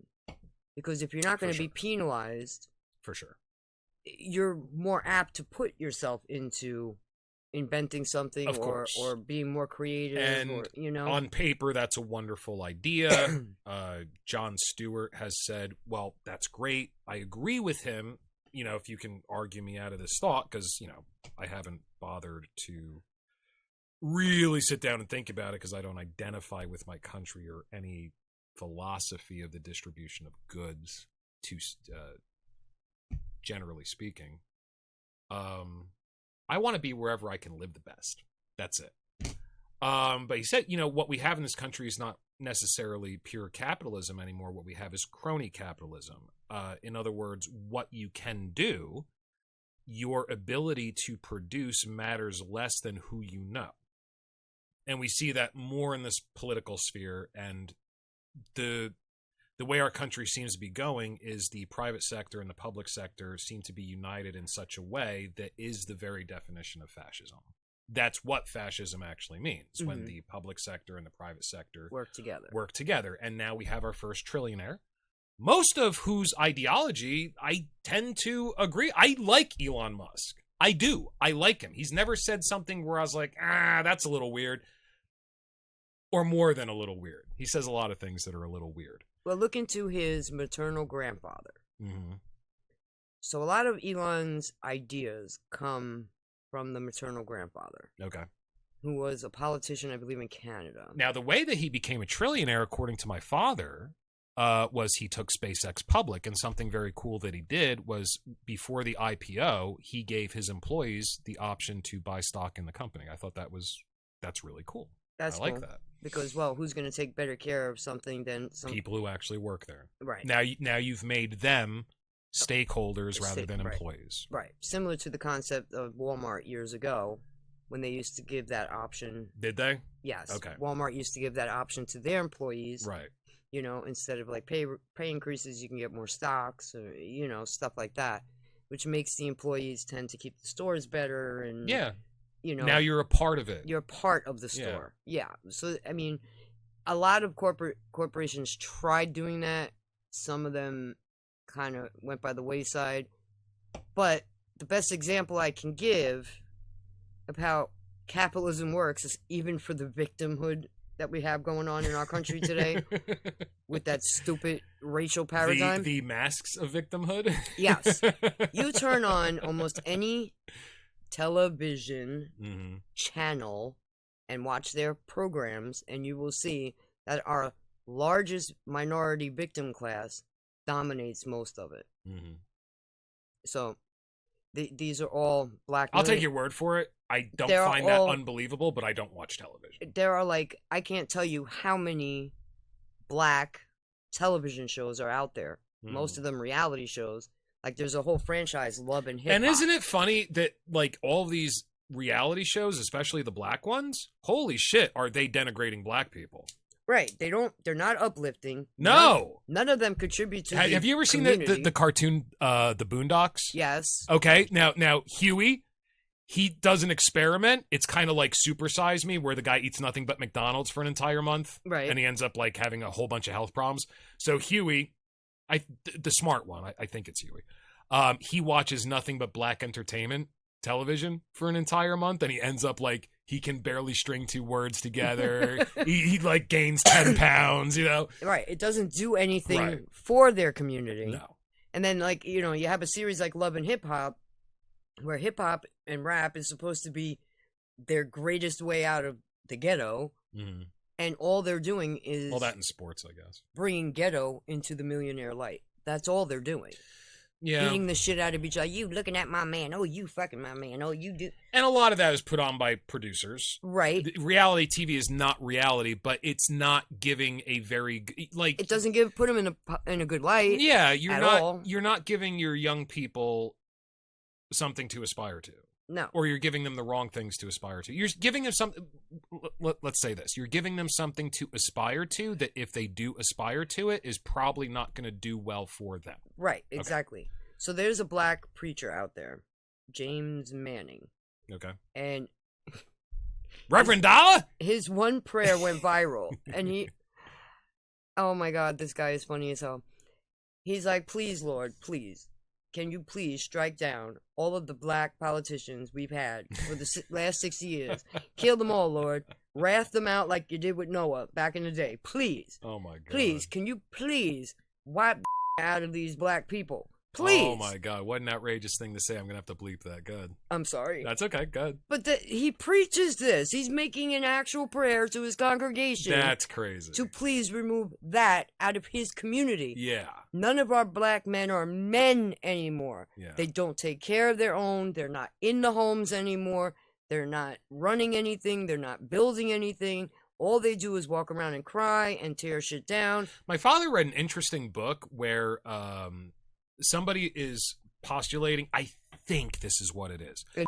They took, dude, say that word again. You are adding so much to my editing time. I'm sorry. But he read this book that was like basically redneck culture was kind of pushed on the black people at a certain point.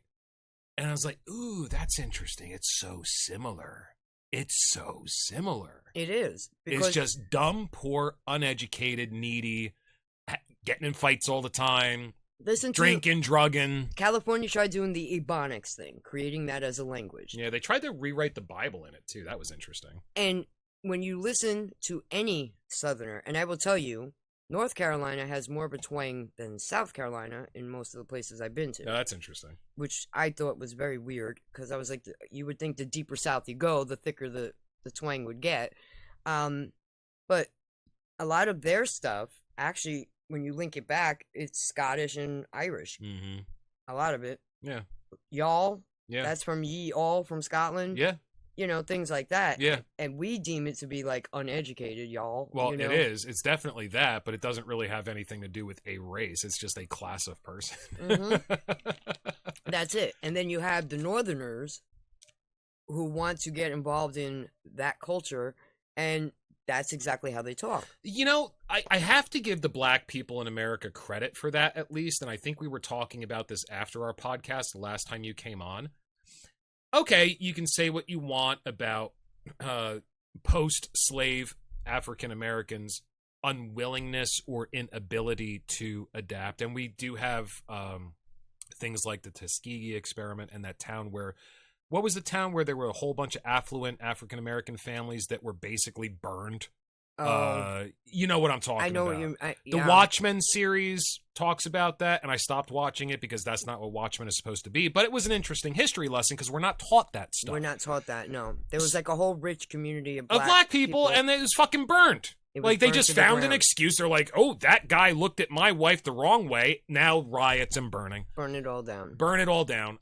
Affluent black community. Jesus Christ. You think they can't do it? No, they can. You just, you're, yeah.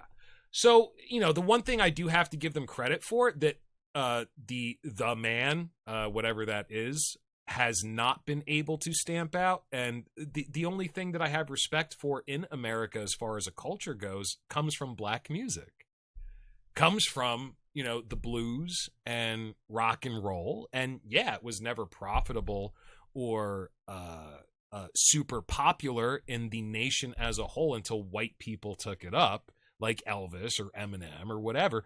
But listen, man, you can sit down and listen to Leadbelly, and it's got way more soul than a lot of Elvis tracks, man.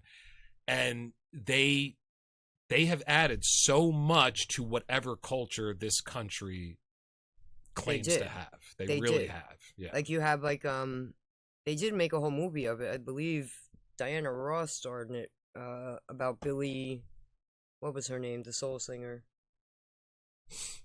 I don't know. I got on my playlist right now. I got Gloomy Sunday by Billy.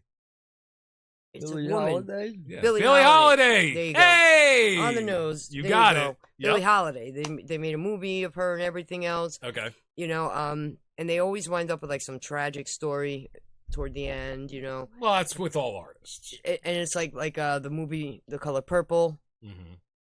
The singer in the movie. No, I've seen that once, and it was so long ago. No, well, she goes into the church to kind of stand up against her daddy, and she gets the whole congregation following her and singing her, God is trying to tell you something. Okay. You just can't get the song out of your head. So yeah, they did a lot of that.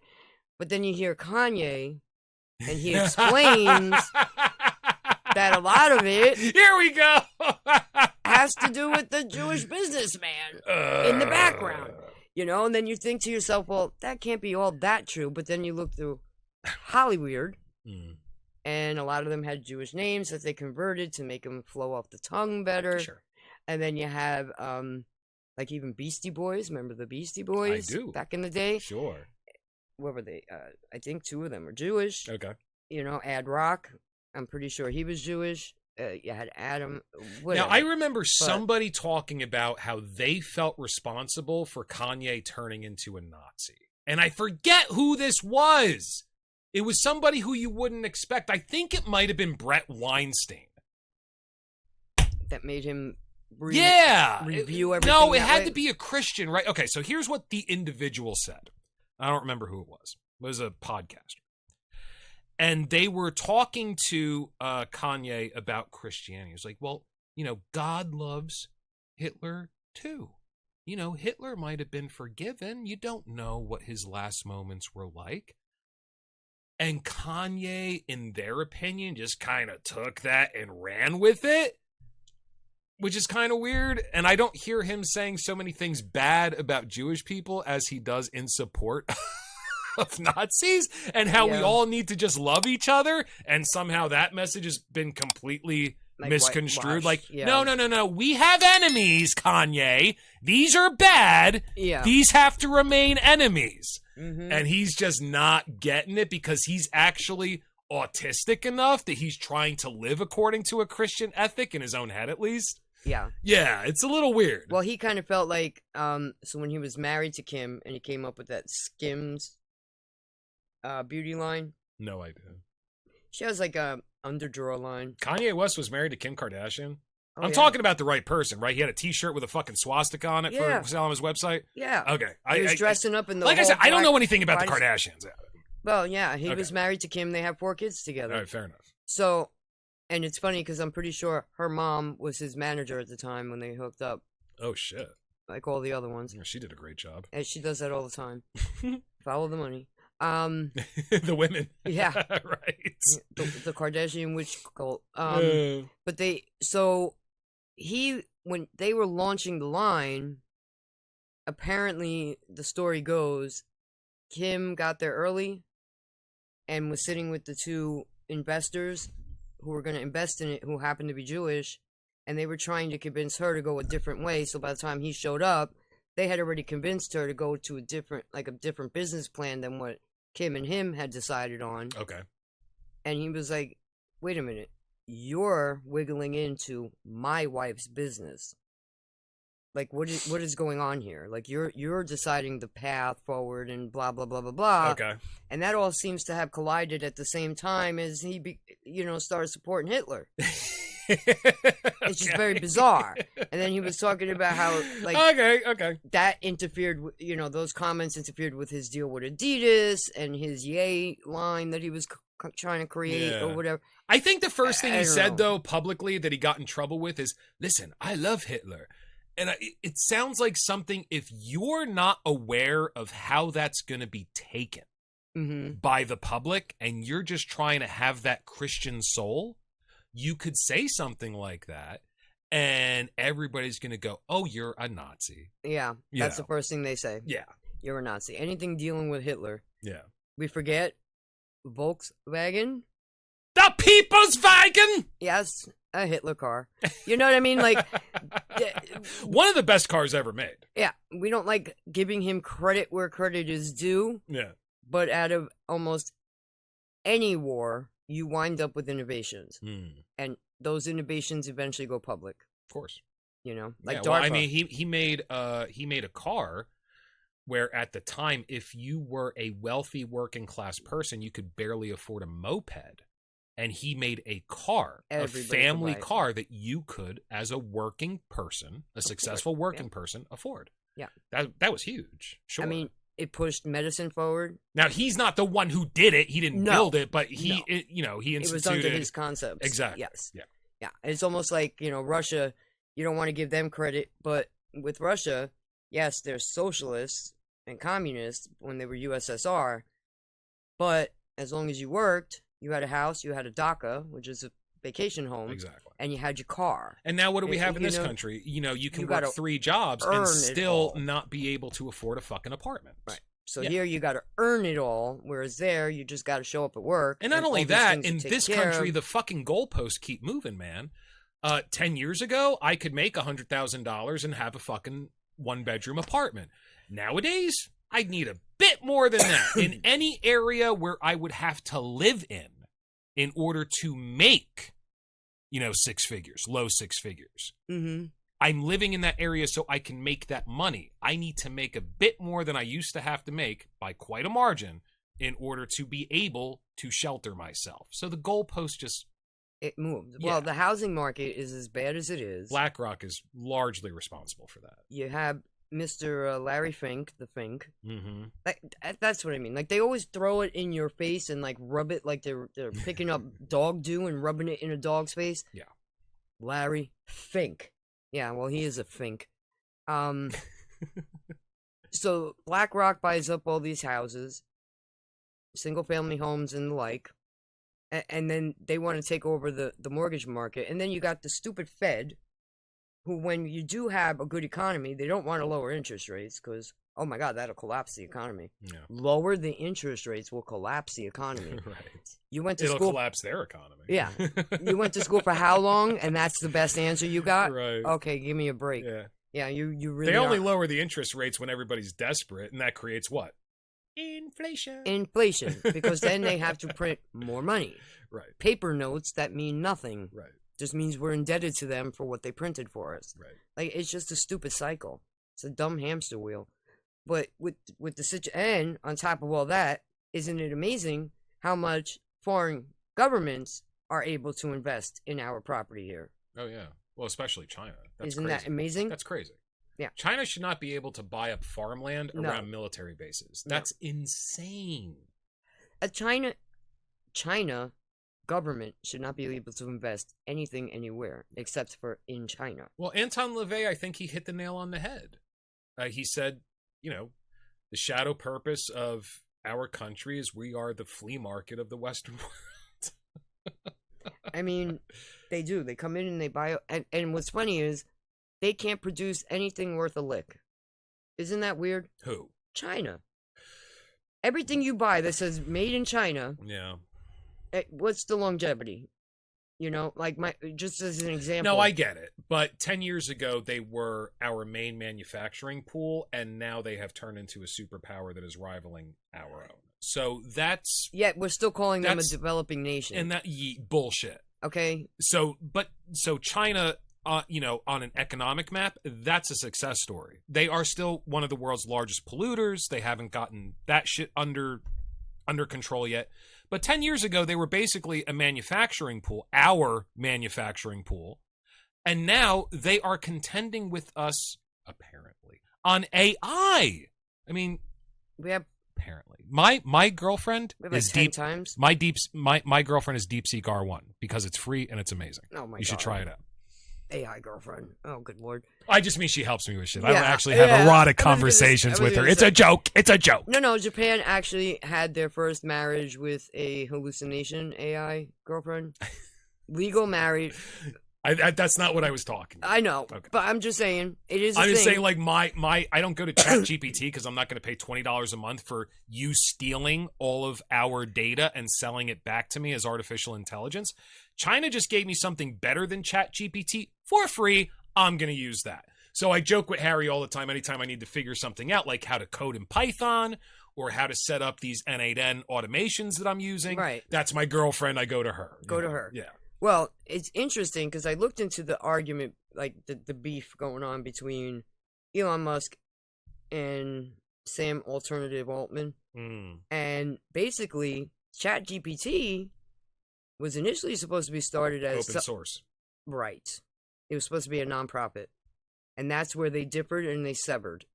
And they have not gone back to even a conversation.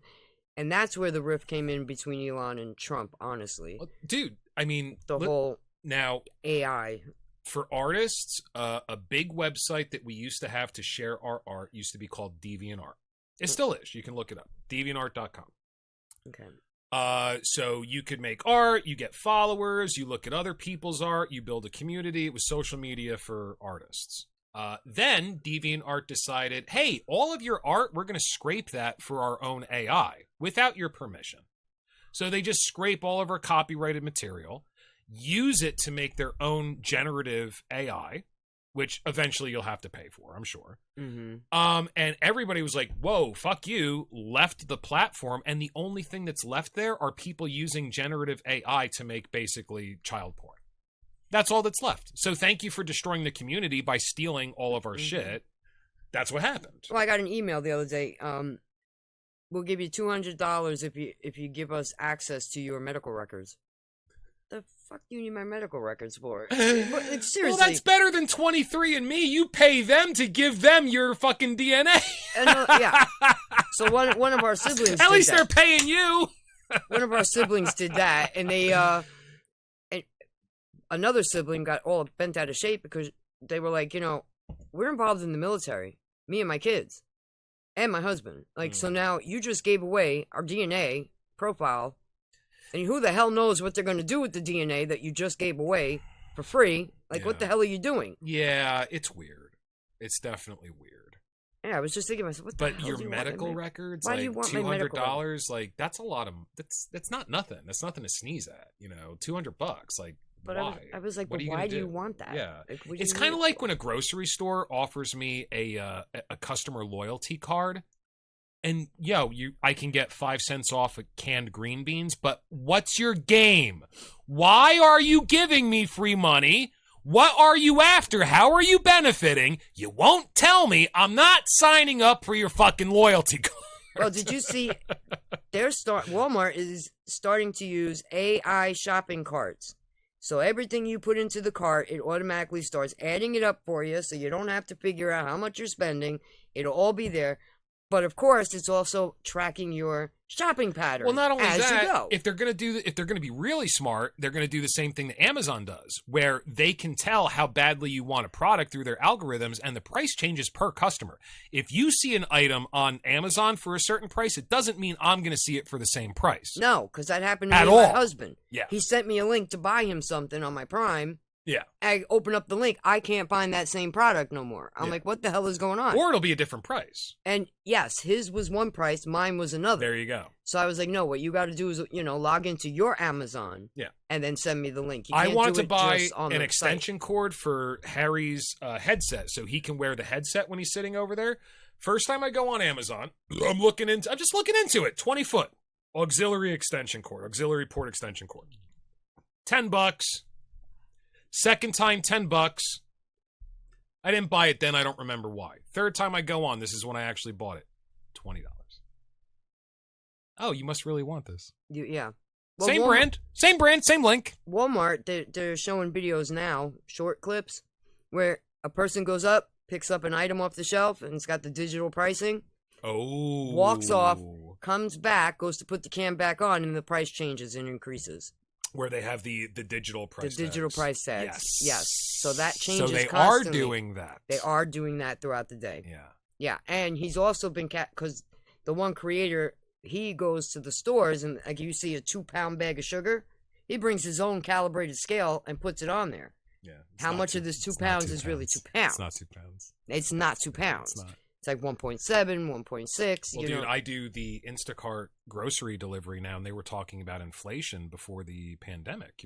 Shrinkflation. Remember that? Shrinkflation. Mm-hmm. Okay, so now I have a lot of old product pictures that'll show a bag of avocados with 6 avocados in them, and it will say so many ounces. But the UPC that scans in, there's only 4 in the bag, and the ounces are labeled much lower. Okay. But it's the same UPC and the same price, and that's the product. Because I search, I'm a visual person, so I look by pictures. Oh, it's a bag of 6 avocados. Oh, no, it isn't. Not anymore. No, now it's 4. Yeah. Well, and that's another thing, like the USDA, every single, and I learned this in advertising because we did a lot of supermarket circulars. Every product has its own code, 4-digit code. 5-digit if you get organic. They put a 9 in the front of the numbers, like bananas. Yeah. 9 40 11 is bananas. Right. And organic bananas. And 40 11 is the regular. Is regular. Right. And that never changes. Right. But sometimes I'll go in and I'll see like beefsteak tomato. That's what it says. Punch in the number on there. It doesn't come up as beefsteak. No, it doesn't. It comes up as on the vine. Right. Yep. Which is smaller.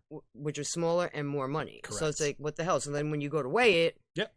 Now I had the same thing happen to me. Yep. Right. Yeah. So that's what they're doing. So and you're seeing it. You're not even doing the shopping for money like I'm doing. You're seeing it too. I'm just seeing code numbers, like things that I know off the top of my head. You know, like just say green grapes 4022. Well, I put in 4022 and it's coming up the price of the red grapes that are not on sale. Like, what are they doing? Right. They're not coding it right. Like, I don't understand what's going on with that. Let's do this. I need to use the restroom real quick. Go ahead. When I come back, let's talk a little bit about globalization and transhumanism. I think I just want to interview you. I want to see your opinions on it and where you think it's going. Transhumanism. Okay. That's right. Posthumanism was that was a term of art by a musician I admire. We'll be right back. Now, sometimes, I'll be honest with you, I am a Trump supporter, but there are times that some things that he'll say that I think come from people around him sounds like he was put there also. There are times when I'm like, wait, did he really just say that? Who's telling him this information? Which advisor? You know, and I got to keep in the back of my mind, J.D. Vance is part of Palantir. So he's part of Peter Thiel, the reptile. Yeah, J.D. Vance is such a... Have you ever looked at his X profile? I have not. Like, his bio is Christian, father, Vice President of the United States. It's like in that order. So, I mean... Well, I'm very skeptical of people who... Like, I was in Walmart the other day, and there were a whole lot of girls, 15, 16 years old, that were all wearing pink polo shirts and denim skirts. And some of them were in the line in front of me. They finally get through there after they figure out how to use a fucking credit card. And I go, I go up and I'm doing my order with the clerk. I'm like, how you doing? She's like, ugh. I'm like, yeah, I know. Anytime I see that many people dressed exactly the same, I get a little nervous. Mm-hmm. So, and it's like I said to you before, when I see people who are that gung-ho for an ideology above and beyond everything else, and I understand that a lot of that is politicking, especially in America, but that does make me nervous. Like, hey, maybe he believes, like Peter Thiel believes, that we have to get the temple back open in Israel and then to start doing animal sacrifices again so that his God, Jesus Christ, will come down and save the world. Maybe he actually believes that. That's a dangerous circumstance thing. Yeah. Well, I think with him, he's got to sell under the banner Republican. The group that you have to sell yourself to the largest are the evangelicals. Yes. Because the evangelicals are the ones, at the end of the day, they're the voting bloc that puts a Republican in or out. Well, I would argue today that's the donor class. Yes. But your base is going to be the working class. Yes. Whereas 15, 20 years ago, the base of the Democratic Party was the working class. Right. Well, I would almost argue, growing up in Jersey, growing up around a Democratic activist, and with my mother who was so Democratic. My father was a Republican. I can tell you,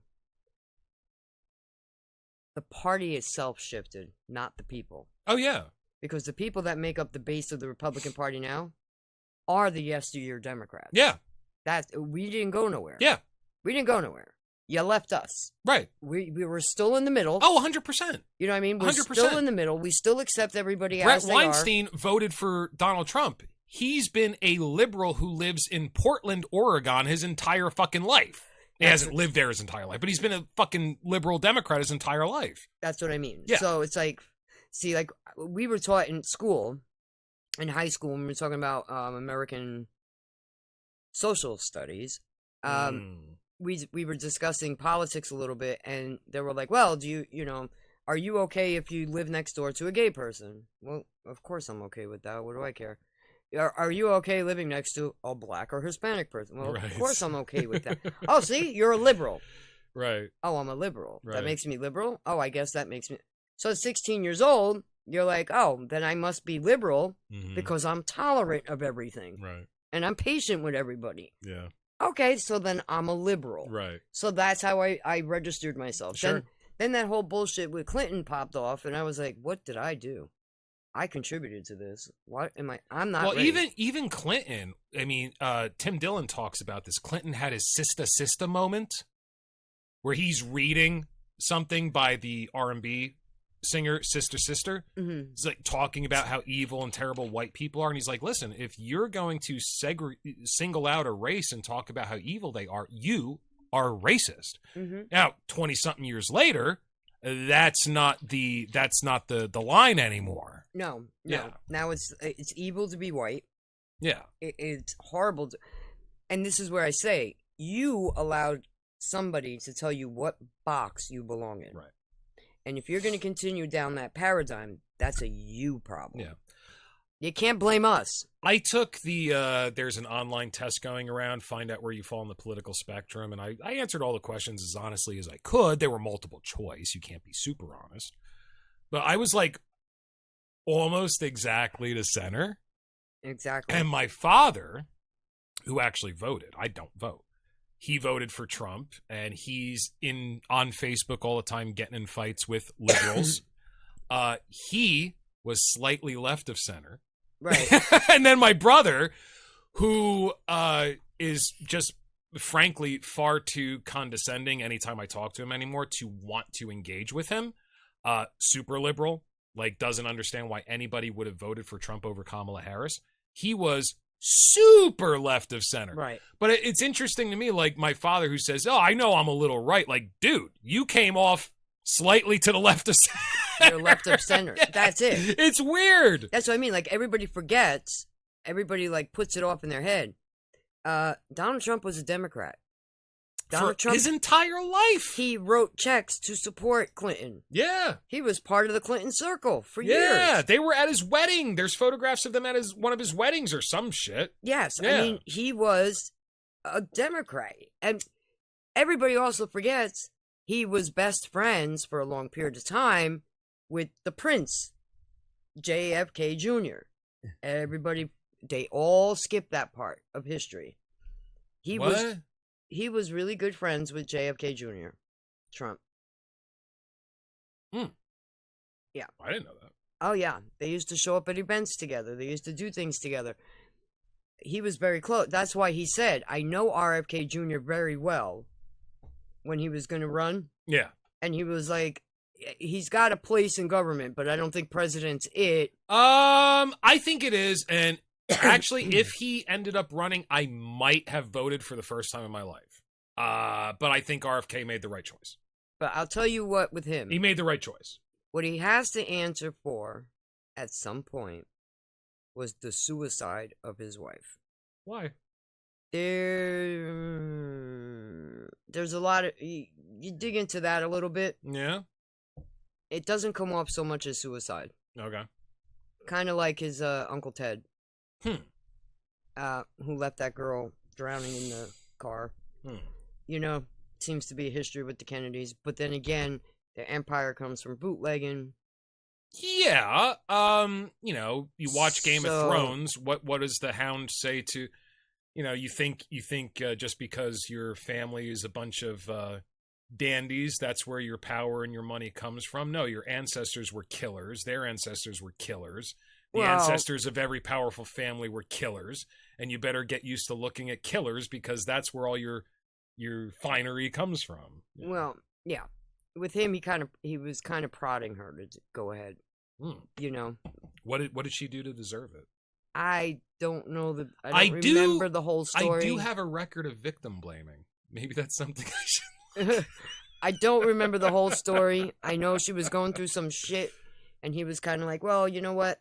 Don't say it, just do it, like get it over with, kind of Jeez. shit. Okay. Like it was something along them lines. He also got caught fucking around on her. Like there was a lot going on with that. It just seemed to be like part of the Kennedy curse, Yeah. where you scratch the surface and you realize the Kennedys, like look at Marilyn Monroe's situation. You know what I mean? Like, Yeah. Well, historically, they're not. supposedly that's where the curse came from, but that's a story for another day. I would say I know a bit about that. it's probably more like who Joe shook hands with to get his sons where they got. Because John wasn't the first choice. It was supposed to be Joe Jr., but I forget what happened to him. But yeah, so the party left us behind. It wasn't Everybody. the other way around. No. Yeah. No, they were pandering more and more and more to their loud portion of their party. Well, I mean, Clinton was kind of the guy who made the Democratic Party more palatable to the corporate elite. Right. That's kind of where it started, right? Yeah. Well, Yeah. a drug runner would have no problem bending rules to make money as long as he can make money on the side. Like his house in Chappaqua was purchased by the Chinese government. And when they got there, I'll never forget when she wanted to move there so she can run for Senate against JFK Jr., she got her tax bill and was pissing and moaning about it. Because a $17 million house, you pay $17,000 a year property tax on. Aw. And she was all bent out of shape, and her nose Aw. was bent. Because for almost 30 years, they didn't pay anything to live anywhere. Because they were in politics, and everywhere they fucking lived was paid for them. Yeah. So You know? how are the Clinton family drug runners? I thought they were into shady real estate. They did that too. Yeah. You look into Mena, Arkansas, and what was going on in Mena, Arkansas while he was governor, and you come to find out that one of the most prolific drug runners bringing drugs into America, that was his airport of choice. He had an agreement with the government's office, and yeah, Okay. there was some side shit going on there. The New World Order stands with the Clintons. We love Hillary. We love Hillary Clinton. And see, there's another rabbit hole. So JFK Jr., we all call him the Crown Prince, right? The American royal family. Right. He decides to throw his hat in the ring. He winds up crashing a plane, Right. which is not unheard of on that list. It It seems to be a way of accident for those people on that list. Lots of mysterious crashes. Right. Very, very bizarre. Yeah. But, and do you really want to be marred as the person who took down the American prince? Probably not, So, of course, that they had to kind of... And it's weird because the airport he came out of was right by where I was working that night. I was like, what the fuck? You were working there that night? Yeah, so I worked in Fairfield, New Jersey, Okay. which there's a small airport on the backside of Fairfield, opposite to where I was working. And they kept saying he came out of Teterboro, which isn't that far from Fairfield either. But I do believe it was actually the Fairfield airport. I forgot the name of it. Fairfield, New Jersey. That's where he actually flew out of. Okay. It had been storming all day. He Yeah. was a new pilot. He shouldn't have been given the okay to fly in the Okay. first place. Huh. But they decided, his wife, and his sister-in-law decided to take that flight up to Massachusetts in the middle of a thunderstorm going on. And down they go. And of course they don't hit anything like really solid, because then you would find a lot. But you can read that any way you want, Right. Now, there were So a lot of Q people, I understand, that thought that he wasn't really dead and were expecting him to resurface at a certain point. Did you ever buy into that? Or no, because when an anon was actually questioning Q directly, is JFK Jr. alive? Said no. Said no. You saw him die? We all saw him die. He died. He's not here. Now, the character that goes walking around calling himself JFK Jr., or claiming to be, is a known scammer. He's been convicted of fraud, and I forgot his real name. Something with a W. Wayne somebody. Well, even Brad Pitt had somebody claiming to be him in, like, Australia or something. Yeah. And scamming chicks. Scamming chicks out of, like, $200,000. Getting free drugs, yeah. I mean, so you look enough like somebody, you know. It's just fucking bizarre. But this guy was actually touring around, acting like, yes, I am him. Interesting. In hiding. But then you have that thing, there was a character that was showing up, Vincent Fusca. And supposedly... I remember this from the doc you sent me. He was supposed to be him in disguise. Mm. He's a little darker complexioned. He was at every single one of Trump's rallies. The nose is different. Right. Yeah, and nobody really knows who this guy is. No, and he used to show up with a blonde that looked a lot like Carolyn. Has the same smile, I have to say. You know, it's a very gummy smile. And she always had the brunette with her that looked like her sister. So everybody was saying, oh my God. Okay, but let's not forget, people, there are only so many archetypes of human faces. That's true. Everybody's got doppelgangers. That's true. Let's not forget that shit. You know? When I was younger, I looked like a spitting image for the guitarist for Leonard Skinner. Like, I felt like I was looking at a picture of me. It's a very weird experience. I told you that about the picture my aunt sent me of St. Therese. Yeah, that's like, right. Holy shit. Yeah. I was like, wow. Yeah. They picked the right name. Because they were going to name me Norma or Claire, you know? And then I'm like looking at the picture of her, and I'm like, okay, well, they went the right route, I guess, you know? I look more like her than a Norma or a Claire. And then Breakfast Club, you know, Claire's a fat girl's name, you know? I don't know. Oh, I haven't seen that in so long. I don't remember they're going to spit out a few puppies and like, shut up. I haven't seen that in so long. So now, you wanted to talk about what, the transhumanism?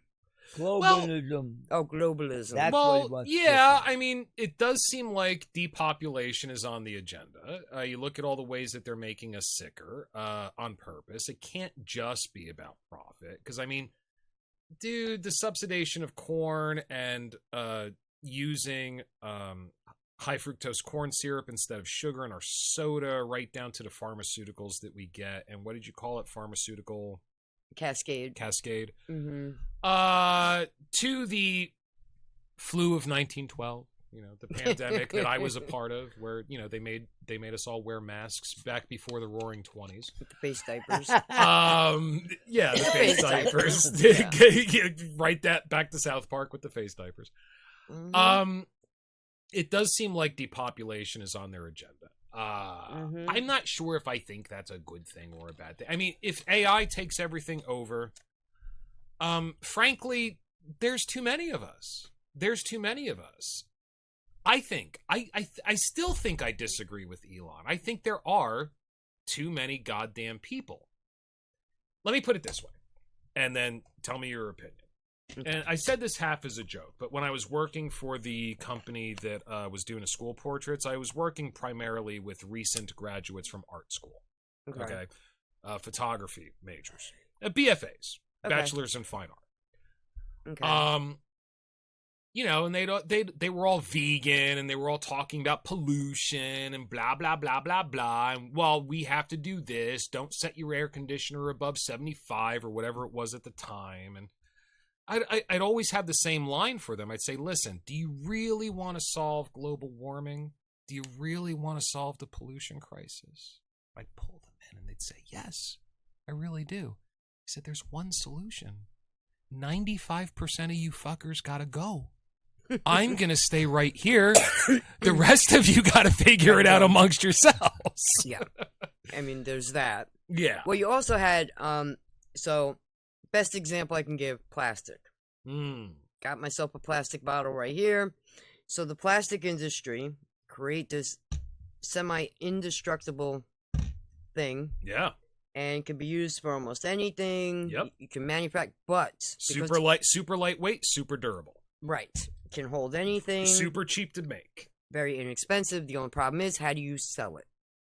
If it's that good, that indestructible, how do you sell it? Well, the only way to sell more, you got to get rid of what's out there. And you got to constantly get rid of it. Enter the recycling scam. So how does most of our planet get polluted? By throwing out plastic. And right. None of the plastic that you put into your recycling bins, maybe 5% of it is actually recycled. So what they did, I know this. They sold it to China. They made sure that they placed the blame and the responsibility of plastic pollution on the people, not the corporations creating it. Right. Now you have a green bin. Make sure you put all... Now we're sorting through our trash like raccoons, and maybe 5% of what we put in that green bin actually gets recycled. Right, because most of it's not recyclable. No. And it costs so much to recycle the plastic that they said, you know what, China? You guys want something to do. You want to get on the stage. Yeah, we ship it all over to them. We ship and they our burn it to them. They burn it. They burn it. And what they cannot burn, they send them to the ocean. They dump it in the ocean. And that's why we have a fucking garbage island, mostly plastic, that is bigger than Texas, floating around in the Pacific. There you go. And there's your whole recycling scam. There you go. So when we say, like, you know, we're polluting the planet, well, technically, yes, we are. We got something to do with it. Yeah. But we're actually paying another whole ass country to do it for us. So we can clean our hands. It wasn't me. Right. And now, and we also overlook the fact that, you know, China, on top of that, they have like the dirtiest coal refinery in the world. Yeah. So why not just explain to them? They're still getting out of their own industrial age. So why not explain to them how we figured out the clean method of processing coal? Why not just teach it? So if you're really that worried... Well, it's scrubbers, isn't it? I don't remember what they used. But it costs money. It costs some money in investment. Yeah. So we invest that much into freaking China anyway. I mean, we're paying them to take our gosh darn garbage rather than just incinerate it here. So why not? They also own a massive amount of our debt, so we're kind of beholden to them. Well, the one who owns a lot of it is Japan, which is why they're China owns way more. I'm pretty sure. Which is why they're all freaking out that Japan's population is so low. That makes sense. Because if there's nobody there to work, there's no way to verify our debt. Yeah, that makes sense. Yeah, so I gotcha. That's why they're freaking out over the population. But I'm pretty sure China owns more of our debt than anybody else in the world. I'd have to look that up again. And I'm pretty sure that China is the reason why we no longer have a AAA+ rating. It was China calling us out. They lowered our credit standard in the global community. Might be. You remember when that happened like 15 years ago? Where we had our debt ceiling and Congress froze, the government shut down, and they needed to raise our debt ceiling, and they didn't do it. And then all of a sudden, our global credit rating went from a AAA+ to a AA+. So we went from the highest possible one to the second highest possible one. I'm pretty sure that China had a lot to do with that. I would have to double check, because like I said, I found out part of why Elon was ringing the bells.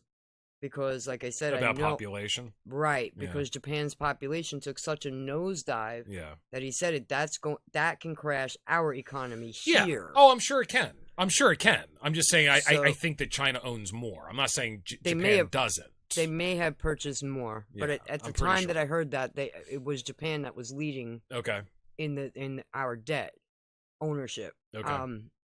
Which is why we partnered so much with them, but they So as far as like the population, so something I had seen, I actually haven't like crunched the numbers to double check it, but if you were to take every single human being on the planet, we would be a little tight, but we would all fit in Texas.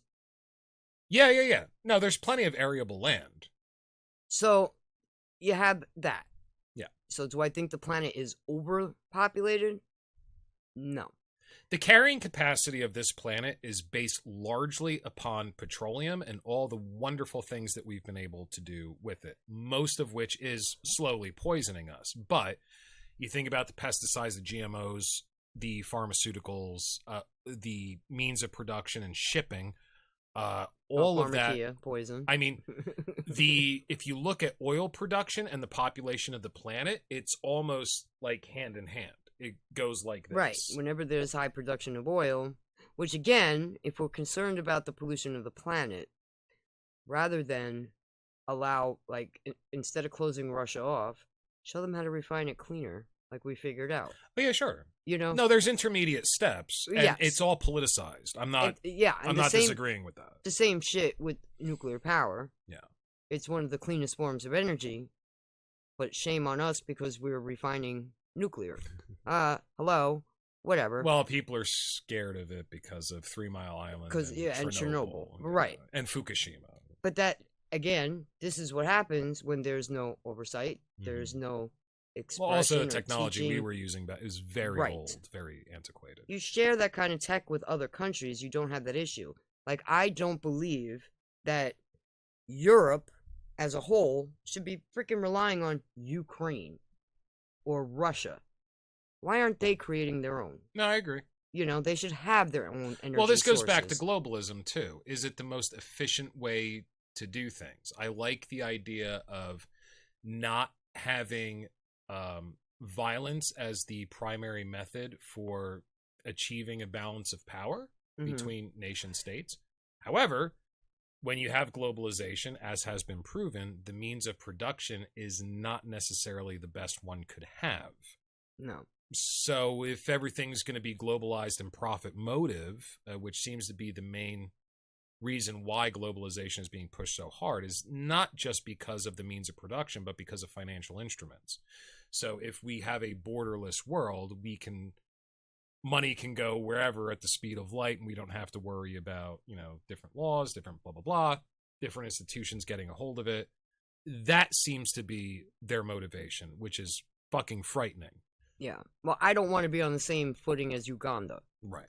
You know what I mean? Like, I'm not trying to be an asshole to Uganda, but I mean, it took them 30 years to have enough money from us paying them to take prisoners with the deporting of all the immigrants.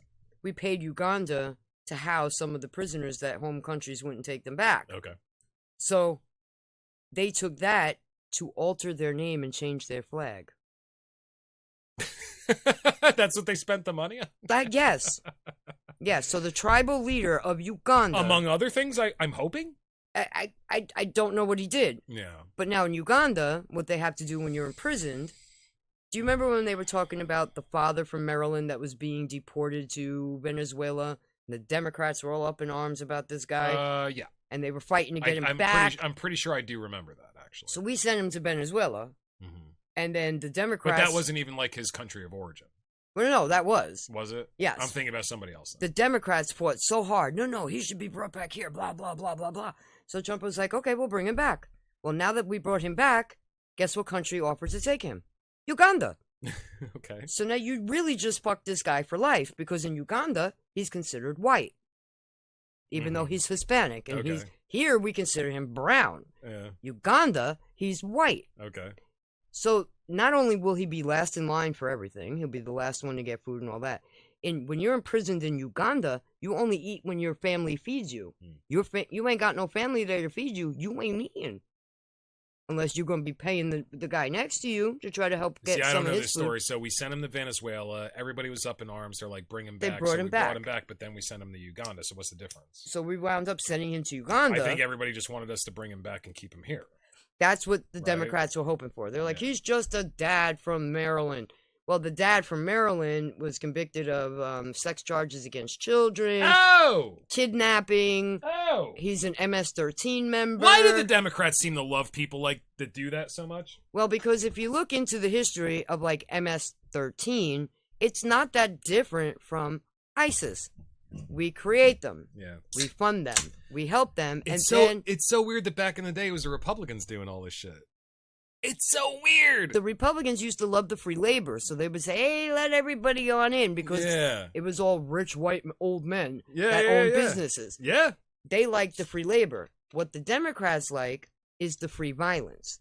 They enjoy that. So, like, if you look up that kid Seth Rich, who supposedly partnered with Julian Assange to leak all those documents, and the Clinton files, the emails, and all that shit. Okay. He got shot and killed in the middle of D.C., broad daylight, on lunch, after supposedly... And this was the whistleblower that gave WikiLeaks the Clinton Hillary Clinton's emails and all that shit? Right, with Podesta and all that involved, showing the Pizzagate. That's when Pizzagate was born. Okay. Oh, yeah. All those weird emails about pizza and cheese and hot dogs and... Right. So then Seth Rich... I need $30,000 worth of hot dogs. Okay. Mm-hmm. Yeah, sure. That's fine. Yeah, $65,000 Barack Obama laid out for pizza and hot dogs. Chicago style. Because not one chef in D.C. could figure out how to do it Chicago style. So then Seth Rich gets shot down in the middle of the street by MS gangbangers. I did hear a little bit about this. Okay, go ahead. So whenever it's ringing a bell. Yes. So it's mentioned quite a bit that MS-13 is the violent arm. The Democrat of the immigrants, of the immigrants. Right. Excuse me, the immigrants. Yeah, that's what we're looking for. Yeah, right. So how are they an arm of the Democratic Party? Supposedly. I mean, they already have Antifa. What the fuck else do they need? Well, Antifa came after MS-13 was being deported by Trump. No. Once Trump...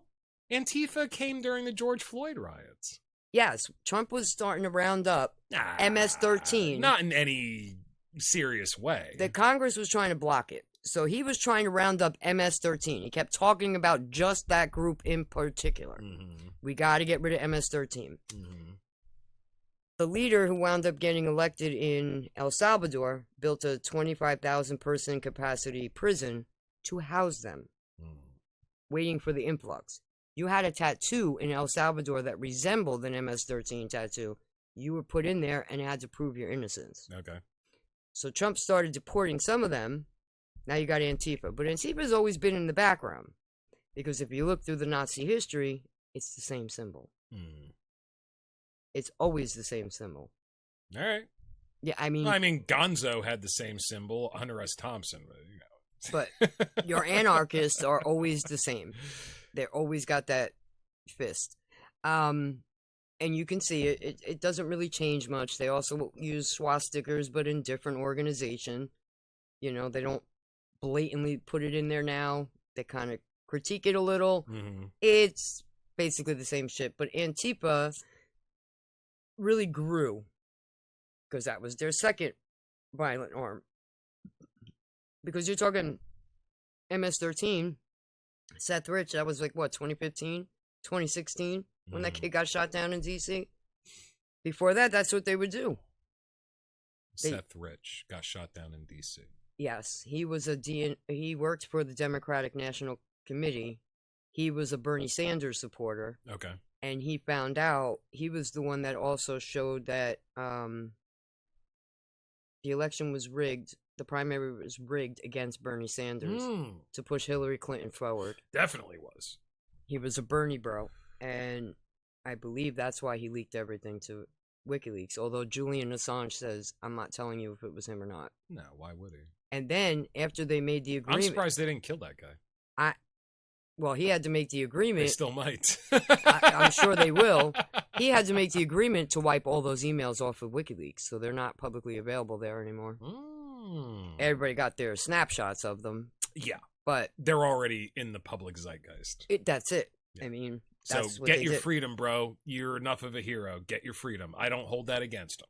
It's already out there. So he took it all down, but their biggest gripe, they claim their biggest gripe was when he was releasing how they were just playing with the Iraqi citizens as target practice. Oh, yeah, there's a lot of videos that he shows of that, yeah. He shows a lot of that. Disgusting. Yes, and for that reason, that is supposed to be why they really went after him hardcore. Right. But I'm sure it has a lot more to do with the DNC email leak, but there's that. Okay. But we create these groups. These are not organic groups that just pop up on their own. Like I said to you with Lindsey Graham and John McCain. Before we Americans heard of ISIS, whatever the hell they want to call it, which is a branch, more extreme branch of Al Qaeda. And Lindsey Graham just died. Rest in peace. Yep. Yeah. At 71. I'm kind of happy that he died in the closet, because if that guy got outed, that would have been so painful for him. For him, yes. Yes. As such a conservative. Oh you know? my God. Yeah, the lifelong bachelor. Mm-hmm. He was very close with John McCain, though. So, what was the whole McCain thing that you were texting me about? Because I told you, So pictures popped up. I don't really see him as that heavy of a hitter, even despite the fact that he had a presidential campaign. He never struck me as like the guy. You know, like what was he involved in? Well, McCain heavily involved with the military contractor world. Mm. Very involved with that. There are pictures of him with the Al Qaeda members that became the heads of ISIS.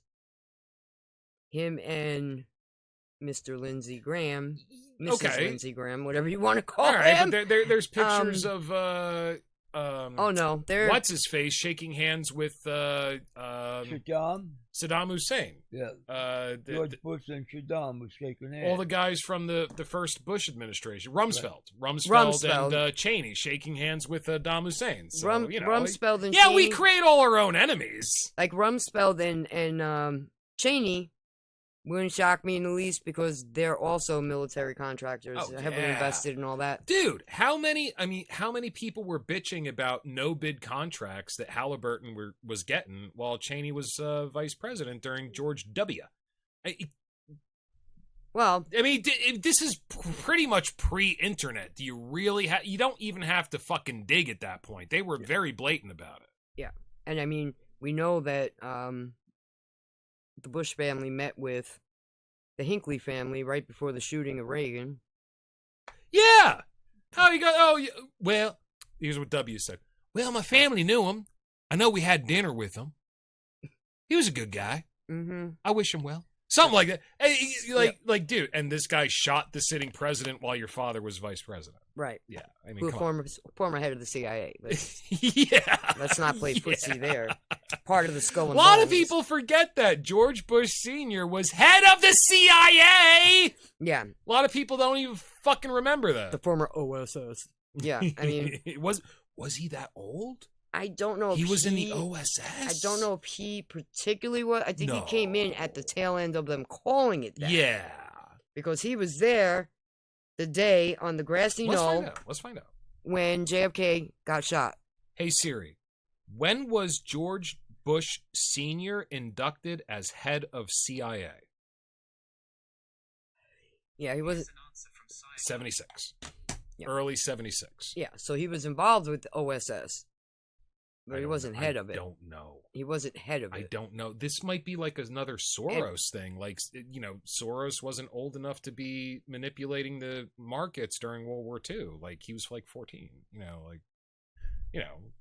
Now, was he going to Hitler Youth and being like, there be a Jew there, there be a Jew there? I mean, maybe. But, I mean, that's like the grand claim. conspiracy against Soros online from right-wing circles seems to be largely unfounded. Well, that's his claim. He claims he was there turning in the Jews. And he claims. He claims that during a 60-minute interview he did. Interesting. George, and they asked him, if you had it to do again, would you? And he said, of course I would. I had no problem doing that. All right. I guess it was like a your ass or mine situation for him. But I'll find that interview and send it to you. What year did OSS become CIA? 47. Here's an answer from fandom.com. You're right, 47. Very good. Very good. All right. Hey Siri, in what year was George Bush Sr. a member of OSS or CIA? Here's an answer from SciGov. Director. Hey Siri, in what year did George Bush Sr. begin his career with CIA? Here's an answer from Wikipedia. Trusted source. Yeah, I know.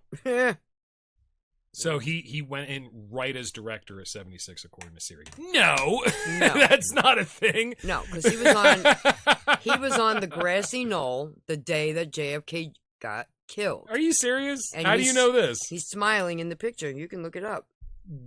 George H.W. Bush on grassy knoll during JFK shooting. And he's in the background with a smile on his face. It's in black and white. Because the assassination took place from the guy in the sewer, the bullet came up. Well, Bill Cooper's theory was that it was the Secret Service agent driving. Well, yeah, that's another thing, Yeah, that's the front shot. right? Hmm. But That's his theory anyway. I had a magazine from '67 I'm not getting that said somebody was in the sewer. I'll find the picture and send it to you. Okay.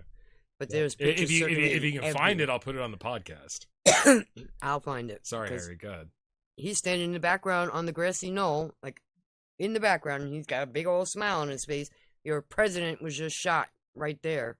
And of course it makes sense because he's part of the Texas oil elite. Well, I mean, yeah, of course it makes sense. Just like Al Gore. I mean, even what's that fat guy's name who did Fahrenheit 9/11? He's talking about, hey, listen, George Bush Sr. was a member of the board of directors of the Carlyle Group. Their whole thing is to make money.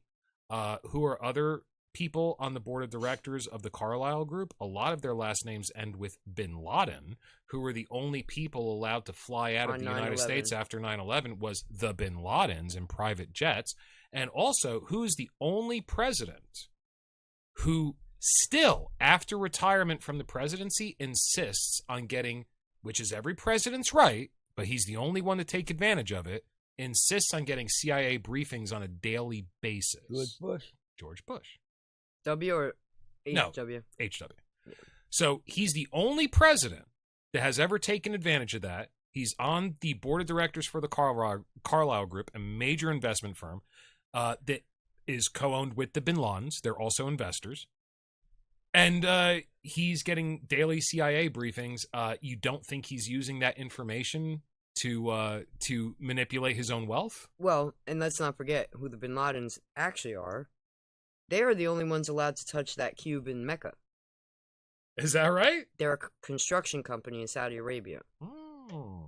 They're the only ones that are allowed to restore that massive cube Wow. in Mecca. They're special.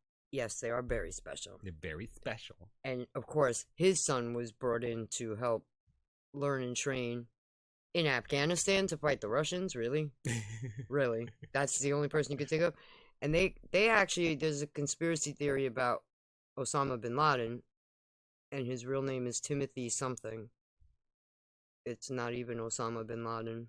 Well, his last name has to be Bin Laden. His family is well Well, established. he's right, but they're saying that he was actually a CIA cover. Yeah, but he was the leader of Al Qaeda. CIA created Al Qaeda. Of course, he's a CIA cover.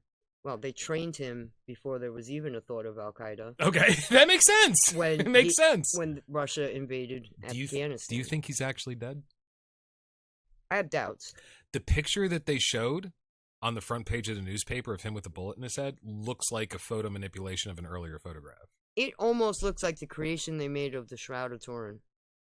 Yeah, it's a little weird. It's high contrast, but it does look like pixel for pixel, like a portrait of Osama bin Laden with a bunch of shit added to it. Yeah.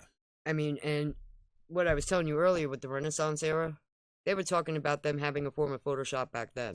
Yeah, there's a theory that Da Vinci did the Shroud of Turin with some sort of chemical exposure technology, where you would use a camera obscura to pinpoint light, right? And basically, instead of film, what you would have is this giant sheet, and you'd have a person standing outside the camera obscura could be as big as a room. You'd have somebody standing outside the pinhole, invert, and it would go onto a chemically active, which you would then put in other chemicals to keep it from overexposing, and you could do that sort of thing with it. Yeah. Yeah. But they were saying, like, if you can use Photoshop back then, of course they had Photoshop long ago. I mean, look at DARPA. they're not going to tell us the truth, but they had all of this in the 50s, I think it was, or the early 60s. Smartphones? You think? Internet, intranet, lots of technologies. I learned that from the Y-Files. Yeah, their DARPA episode is excellent, isn't it? Yeah. Oh, he's got two of them. Yeah. So I watched the compilation. Okay. A compilation he did. Yeah. And AJ gets into a lot of that shit. So Yeah. there's a lot of shit that we walk around with today and take advantage of, but without DARPA, none of it's possible. None of it would have happened. No. Yeah. And they invested heavily in Google. Yeah. And like I said to And you, that was all intelligence gathering. They invested in Google because they wanted to be able to surveil American citizens, and they didn't have the algorithm to put two and two together to build a profile on an individual. And Google gave that to them, so they invested in Google. well, it's like if you look up the day Facebook went public, it's literally the day the CIA LifeLog stopped. So LifeLog, all the data they were gathering on U.S. citizens Let's have a private corporation do was it. kept in the Hive in Utah, which at that time was the largest data center. Yep, underground. Yep, Okay, so I mean, and you that's got all what that. Snowden exposed. Nobody knew that was The there. TSA. Yeah. But why NSA. NSA? So why in the world would you have to go through the whole process of doing all this clandestine shit and spending all this money on it when you could just put a monkey face, puppet face like Mark Zuckerberg up there? Say, hey, you know what? He created this. So Congress, we don't need you anymore for LifeLog. We're not going to renew it anymore. And when you look at the people that started up Facebook along with Mark Zuckerberg, Right. they're all CIA agents.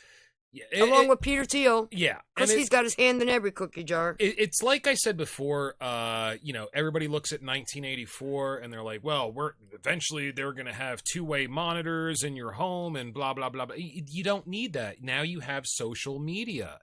You are giving them all your info. You're telling them what you ate for breakfast. You're telling them your political opinions. You're telling them what you want to buy.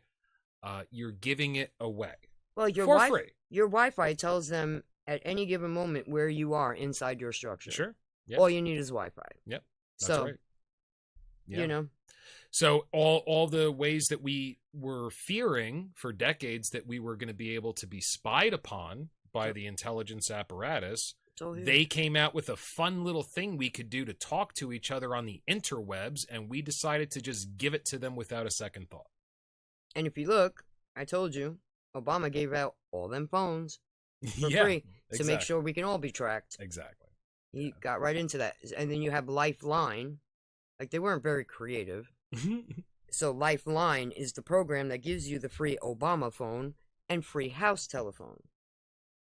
And of course, everybody knows if you said certain trigger words on landlines, they would start tapping into you. Yeah. You know. Well, they're not supposed to be able to, but the Five Eyes give them plenty of loopholes for that. And that's another thing that's mentioned heavily on the keyboards is the Five Eyes. Yeah, of course. You know, I mean, that's how they ensnared George Papadopoulos. He was part of Trump's foreign affairs advisory. You talking about that Republican, the gay Republican with the white hair? No. Oh, okay. No, he's a younger guy. Okay. He went but he had like bleached white hair, the gay guy, the flamboyantly gay guy. Is that who you're talking about? No, Papadopoulos is a slightly dark-skinned Greek. He just married an I think she's Italian. She's got bright blonde hair, blue eyes. But he was wrapped up in the whole Russiagate thing. They like wrapped him up. He met with Alexander Downey from Australia. They had like this little bar honeypot thing they tried doing with him or some shit. He was supposed to meet some guy from Italy who was part of Five Eyes or some shit. Okay. It was like this whole big thing. I would have to dig through it up to like refresh my memory on the details. But they threw him under the bus and they were using him as part of a link to like, what do you got on Hillary? Like, what has Russia got on Hillary? You know? Okay. Along with the other one, Carter Page. Carter Page was wrapped up in that whole Russiagate thing that they did. I think he was the first one they took out of FISA on illegally. Okay. You know, all of that covered by Mr. James Comey. Yeah. See, like, if you don't resolve Russiagate, none of these people ever get held to account for shit. Ever. Like, if we think right now they're not doing the same shit, we're out of our bird. Yeah, You no, know? that's true. I'm sure they have better ways to do it now, but Yeah, and that's, they'll only expose what they did before or allow it to be exposed when they have better ways of doing it now. Yeah. CIA is brilliant with that. yeah. Yeah. And I don't know. Like this whole immigration thing, I don't know what to think of that. Klaus Schwab was just pissing and moaning because he found a recording device in his home. Aww. So they're spying. I can't believe they're spying on me. Well, this is what you wanted, homie. Welcome to the pleb group. Yeah, I found it really funny when that I think it was like a Saudi prince or something hacked into what's the guy that owned Amazon? What's his name? Bezos? Yeah. Hacked into Bezos's cell phone, and he was all thrown out of bed like, dude, you convinced the entire Western public to put spying devices into their homes for you. Right. And now you're bent out of shape You're because bent. somebody's spying on you. Right. Like I told my sister that.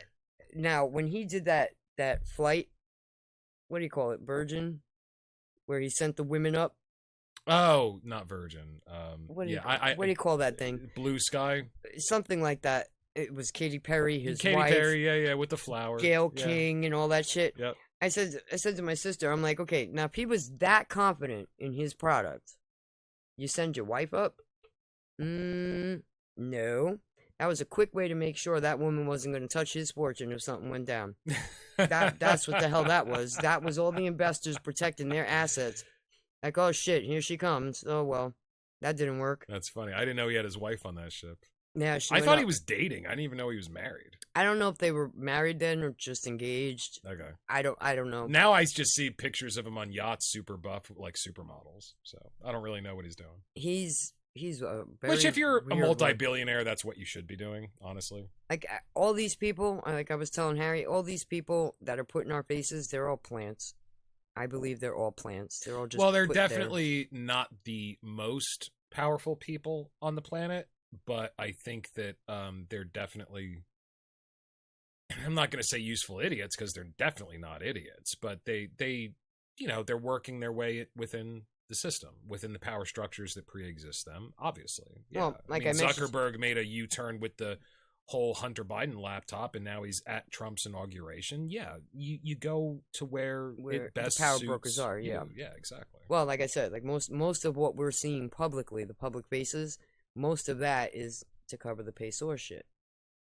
Because the Pesor family is what runs everything. That's they something give I us haven't- names to cling to. That's something I haven't gotten deep into. Like Vanderbilt, Yeah. you think of, Well, Vanderbilt I know a bit about, but Pesor, Carnegie. not so much. Yeah, right, because they keep it away from us on purpose. Mhm, I'm sure. He owned, the Pesor family owned all of the train lines when they first came up. Yeah, was- I tried doing research on it a little bit, but it's kind of like having conversations when you're here. Like, there's so many rabbit holes, and I looked up Pesor, and it's opaque, obviously. Very. So then I Very. went on Brave, and I got more information, but it was all like divergent rabbit holes from Pesor, and it's like, ooh, that's interesting. Ooh, and then eventually you forget You the forget thing what you that you were originally looking up. Yeah. I'll dig through and find the Pesor explanation from that show I mentioned to you, the MG show. Okay. Because Q, when he mentioned P, the capital P, everybody thought he was talking about the Pope as being one of the major power players in the background. And then Sounds like a scene from a Dan Brown novel. yeah, and then the one guy on the show, the one host, was like, him and a team started doing their research like they do, and they came across these records from before the Civil War. Have you ever heard of somebody named Tracy Twyman? We did an entire podcast about one of her books, and she's another person that disappeared under mysterious circumstances. The book that we covered, Harry, was called Money Grows on the Tree of Knowledge. Yeah, that's other than my first interview with Harry, that's that podcast has the most views. It's almost 1,000 views across all platforms, which for a 2-hour thing is pretty significant for us. But she was into, you know, how these people use the occult, who the original families are. And this book that we were discussing was what money actually is. It's an alchemical symbol that's used to manipulate thought, to manipulate action more appropriately. Because, hey, I don't have any money. What do I have to do to get money? Oh, here's a very limited set of things that you can do to get some of that, you know. And if you want more, then these are the very limited number of people that you have to suck dick to get more of it. To get more of it from. So she goes into a lot of that, and she disappeared mysteriously. You might be interested in her work. Very conspiratorial, but she was also very knowledgeable about the occult. She was good friends with Boyd Rice, who was a member of the Church of Satan for a long time. He's a musician, iconoclast. He knew Tiny Tim. Okay. Yeah, he was good friends with Tiny Tim. Just a bizarre guy.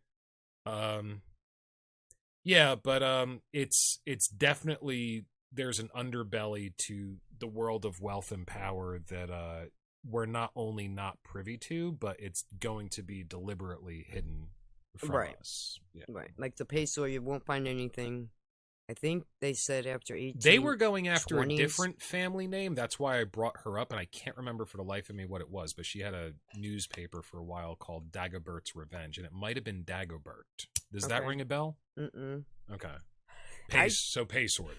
I just saw something from one of the Bloodline kids. He now is an author and a preacher, and I believe I automatically trust him and then distrust him again. Yeah, and he gives you so the information he discusses. He became a convert after he left his family. Convert to, I believe he's a Christian now. Okay.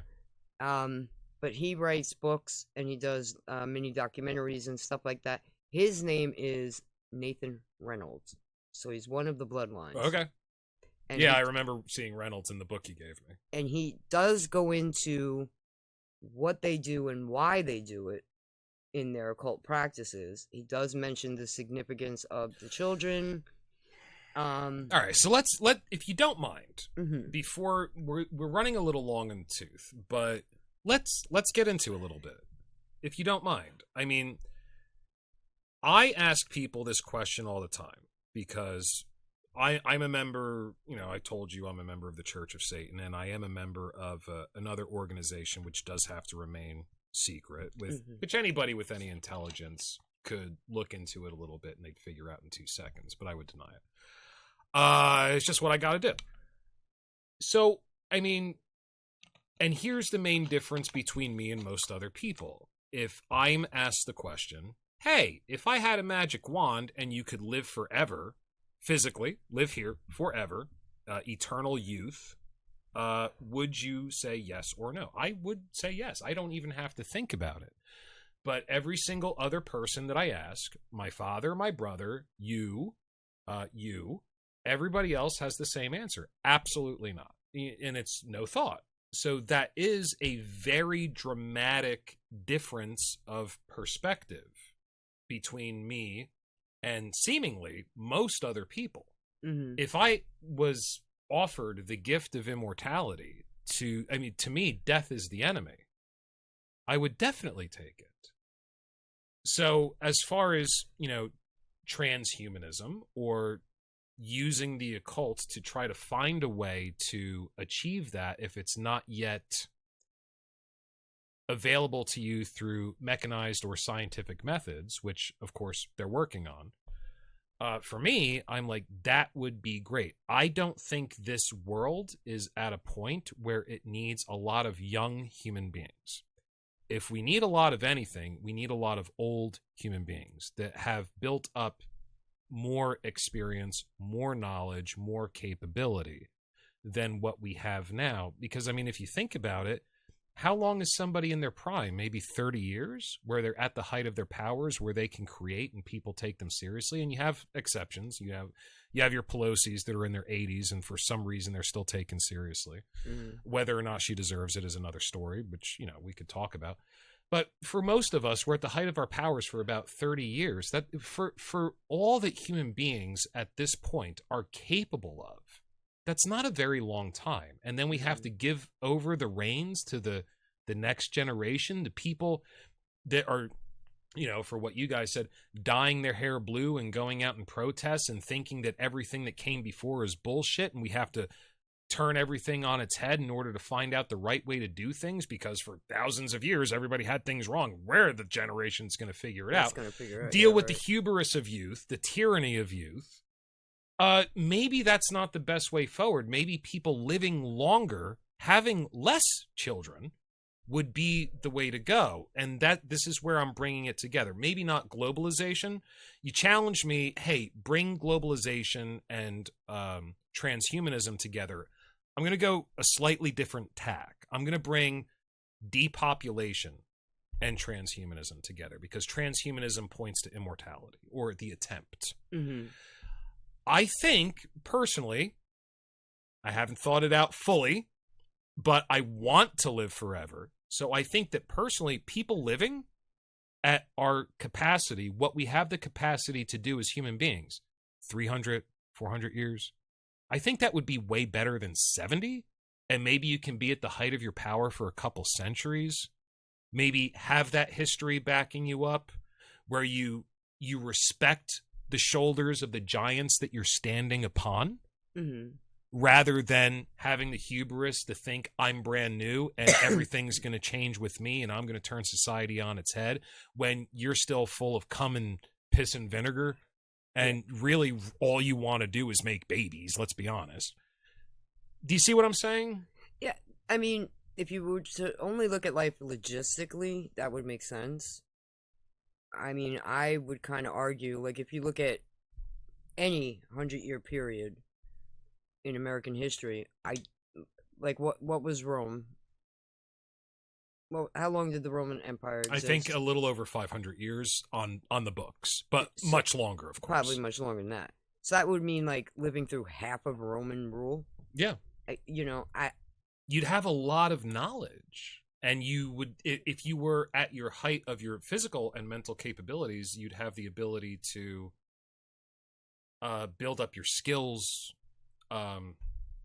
Competency? You'd have the ability to build up your competency. It seems like the way human civilization is built now, with our life expectancy, as soon as you get to the height of your competency in anything that's not purely physical, you're already in decline. You know what I mean? Yeah. Well, you also have to understand, do I want to deal with an eidetic brain for another 200 years? I don't know. That's an awful lot of computation in the head. It is. That's a lot of shit to keep track of. My point in choosing to live longer or forever would be, hey, as long as I'm alive, I can figure out ways to change that. But death, then you're just not. You're not. But, I mean, if you think you're going to go somewhere else, that's fine.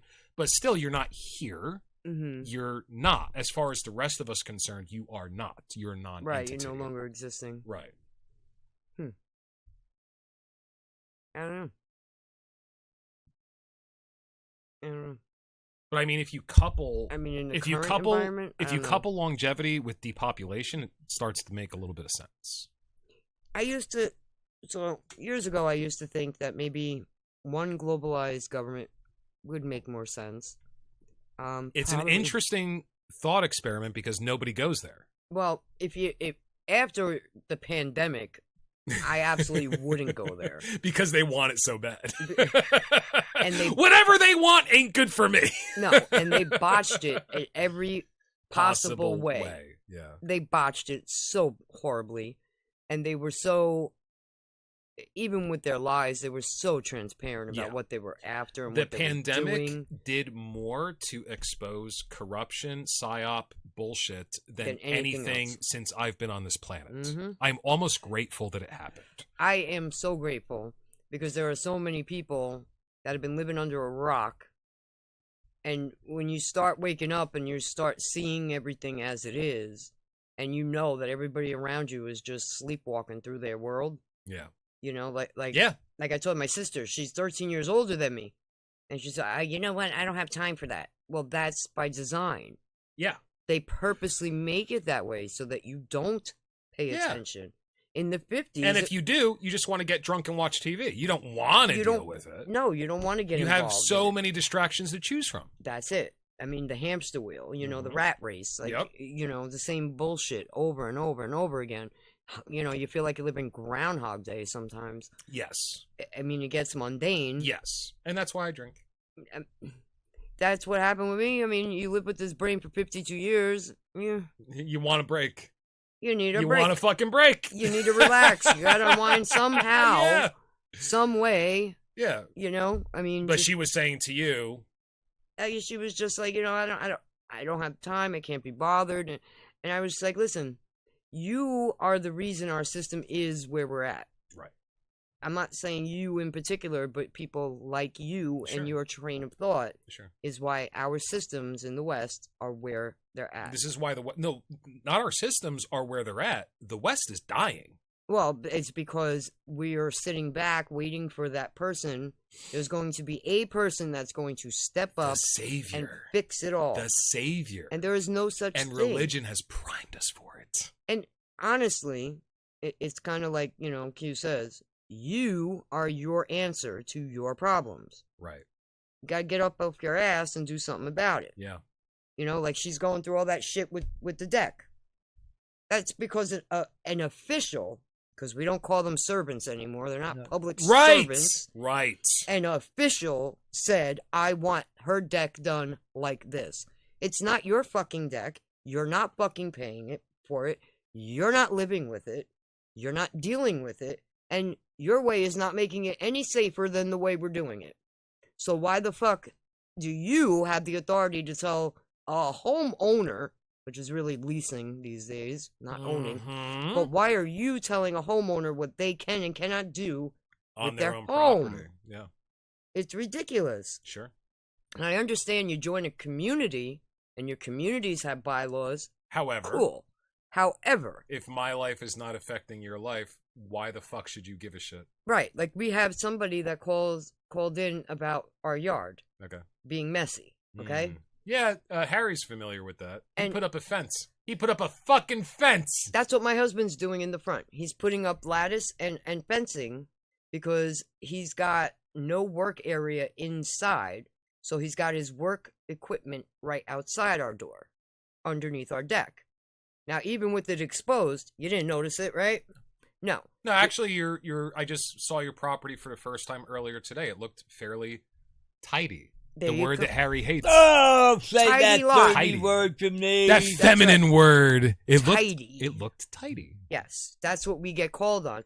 And I caught the old motherfucker that calls it in Okay. because he parked at the top of the lot and was out there taking pictures until I yelled at him. Yeah. I was like, yo, what are you doing? Why do you care what I'm doing? You know what? paying the same shit. I've always said about the suburbs to me, and you're not quite in the suburbs, but it's the same attitude. The suburbs to me look like a bunch of monkeys in cages looking out at each other, making sure everybody else is shitting in the right corner. That's it. Yeah. Like, what do you care? What do you care? It's not affecting you. You don't even live on my road. Yeah. I know you don't live on my road because I've been there for 27 years. You don't even fucking belong on my road. Why are you taking pictures of someone else's lot? Did they bother you to Yeah. clean up your spot? You know? If everybody just worried about themselves, Yeah. you would have so many less complications in the freaking world. Sure. For sure. But we're getting to the point of like Hitler Youth, spy on your neighbor, and the pandemic really showed a lot of that. Yeah, I mean, and you had... Hey, they're getting together in the church across the street, and I don't see a lot of them wearing masks, and they have more than 20 people. Yeah. Yeah, I mean... Shut off their water. Yeah, but let Newscomb go out to his restaurant and invite a whole bunch of investors and feed them. He's special, Theresa. Well, He's special. you see what he did? I think it was 2 weeks ago. He came out and said, "Oh, well, Trump has the FBI investigating me and my wife and blah, blah, blah, blah, blah." Well, no, it's not Trump having the FBI doing it. Joe Biden started that investigation. Let's talk about it, homie. With the property thing, that's something that's close to my heart. I had a friend when I was in my 20s and 30s, him and his wife, they decided, hey, I don't want to spend an astronomical sum on rent or, mortgage. My father has a ton of property. We're going to go on his property and we're going to build a house. And they did it without permits, and they built like this circular structure. From the outside, looked like garbage. But you walk inside and it looked like a fairy tale castle. Like they had stucco done so that it looked like wrought stonework. Okay. And then they had sconces, every few feet that were running on electric bulbs. And then in the center of the circle, in the main room, they had a few bedrooms and whatever. And in the center of the main room, they had a giant torch. It was disguised, but it was basically a propane tank that was like a open flame to heat the place. It was extremely warm. And, they had running water. They got to that point. And then winter came. And one of their neighbors was like, what the fuck is that? Reported them. And they had to tear the whole thing down. They spent over $10,000 and just ingenuity and creativity to make a space that they wanted that was not threatening anybody else, even with the open flame. They were in an opening. If their house burnt down, it's not going to affect you. Trees aren't going to, right. Fine. I saw something, some kid, the parents have something like 100 acres or some shit like that. They built a tree house. Literally. Him and his wife, by hand, built a treehouse. That's awesome. Completely insulated and everything, off the grid kind of shit. Yeah. And the inspector came. Yeah. And said, well, wait a minute. There's no main house here. So you can't have a secondary structure until the main house is built. He's like, so I'm not tearing that down. He goes, well, then I can't give them a permit for their main house because now this is your primary structure, and a secondary can only be. They had to go down, split the deed to give the kid this portion of land on a deed. So now he's paying exuberant taxes on that side, and the parents are paying taxes on it before they could break ground on the main house. Tree house. Because of the tree house. The tree house could not be taxed. Right. That's the problem. And that's what was the big problem. The point seems to be we need to keep you beholden to us. They should Right. have had me as their lawyer. There you go. I would have definitely ran ramshack over the building. Yeah. Like the kid made the point like 8,000 times. It's still the same lot, it's still the same amount of property, and we're still paying the astronomical taxes anyway. Yeah.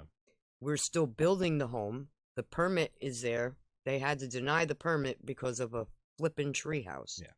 It's because you have rulers. But you don't have servants. It's like you said. You have officials. You have rulers. You have officials. Yeah.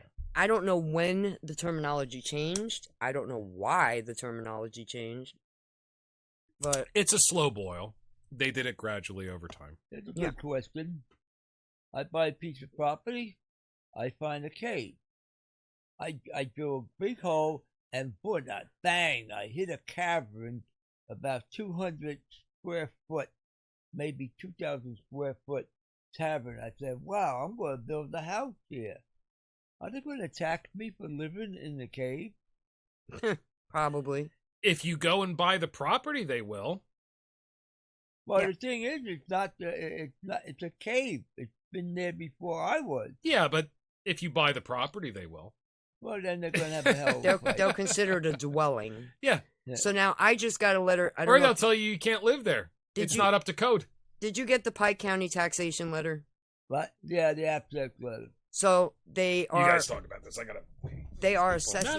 No. Your valuation got bunched up 300%. It's By the ridiculous. time they come by in 3 or 4 years and they got a new project up, they're going to jump it all up. And we're almost at capacity in Hemlock because we have a lot of preserved land, wildlife preserves on our lot that are not built in the community that are not buildable. So I think the maximum allotment of homes is at something like 4,500. We're close to 4,000 homes in there. Yeah, you're like So a it's little borough. Yeah. All we need is a gas station and a convenience store, and you would never have Well, to you leave. got the temple and you got the church there. They have that too. You got Yes, your own fire department. You're going to your own police department. and our own You got ambulance. more civil servants living in there than any other community I know. Well, you know what's funny? A lot of them don't even live inside Hemlock. Like the head of police, he don't live there. Our manager don't live there. The head of the fire department, I don't believe he lives there. Like it's just, and the fire department and ambulance are not considered part of our community, even though their firehouse is right across the street from our public safety, which makes no sense to me. We have no say in any of them. I got hit. I had to go to the hospital for a seizure. I got hit with a $4,500 bill for them to take me to Bon Secours. Is that just because of the gate? What do you mean? Is that just because they have to go through the gate? Why was it so expensive? That's how much they charge you for the ambulance ride. Jesus. Yeah, that's to hook you up to anything. Now, back in the day, you're talking 25 years ago. Yeah, about 25 years ago, I was pregnant and I had really severe acid reflux, but didn't know it. I felt like I couldn't breathe. I had somehow inhaled stomach acid. Ugh. So it felt like my trachea was closing. Yeah. So my 4-year-old at the time hit 911 because he knew. Yeah. And that ambulance ride back then was almost $1,500. That's because they had to open an oxygen mask for me. And they don't have paramedics. They only have EMTs and EMS. So there's that. And they're always hitting us up for money. Always, always, always. But I saw that assessment letter and I was like, they've got to be kidding me. Been here 27 years and this is the first time they're increasing the assessment and they're doing it by a total of 125%. No, it was 300% valuation. That's what he got? That's what everybody got. Oh, Mars said 125. Really? Yeah. Interesting. Yeah, but it only went up by about, I was telling him, it was only like $40 more or $50 more property tax. Oh, what he got was year. a 300% valuation, but he is paying the same amount in real estate taxes. Exactly now- the same. Yeah, our real estate tax only went up a little bit. but No, it said- his didn't change, and everybody that he looked up online was the same thing. They have a 300% valuation on their property, but their taxes are the same. Yeah, they only gave us 125%. But your taxes went up. It went up by like $40, That's $50. weird. Yeah. So why is Hemlock Farms different? That's weird. I'm guessing because of the amount of homes. And I will tell you that the one thing about Hemlock Farms, the community itself fights the state a lot. A lot. Like the state troopers at one point wanted to be able to come in and do DUI checks. And that was cut off. You know what? Nope, can't use That's our roads. entrapment right there. There is nothing use our else roads. to do around here. Leave us alone. That's it. If the state troopers want to come into Hemlock, even if they're called through 911, they have to go through the visitor side. And they have to have an origination address. Unless there's an actual crime going on. Well, even And then, then your security our has security has to in. call them in. They Yes. have to call them in. Right. And If they have to got have a an address. hostage situation, then they call the state troopers in. But the state troopers themselves are not even allowed to park on your property either. Yep. They can't park on our property. They have to stay parked at the top. It's the same thing with our public safety. Even if you call 911, they can't pull down your driveway. They got to park at the top of the road. It's where it's considered community property. Okay. Yeah, they got to stay within that 3 feet at the top of your lot. But yeah, they gave me a valuation increase of 125%.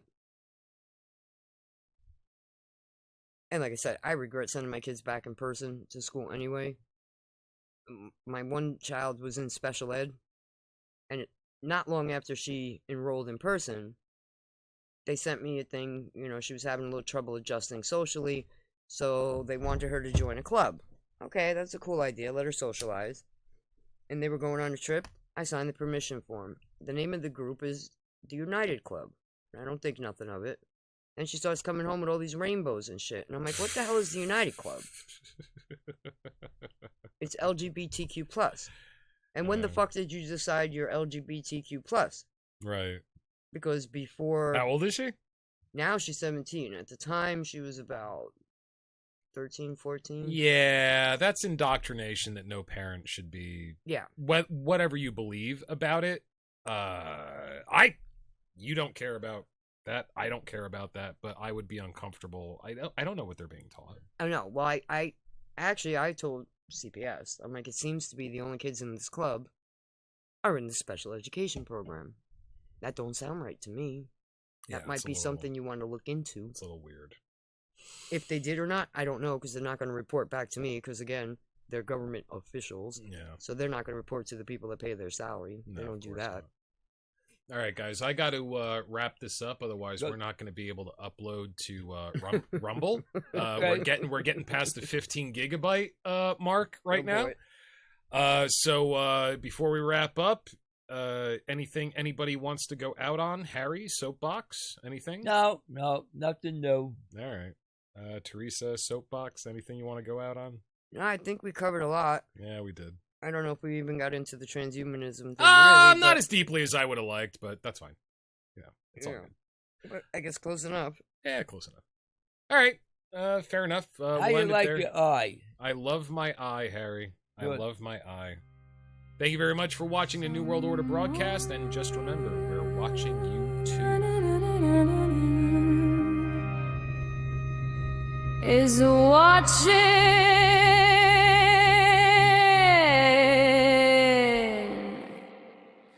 There are strangers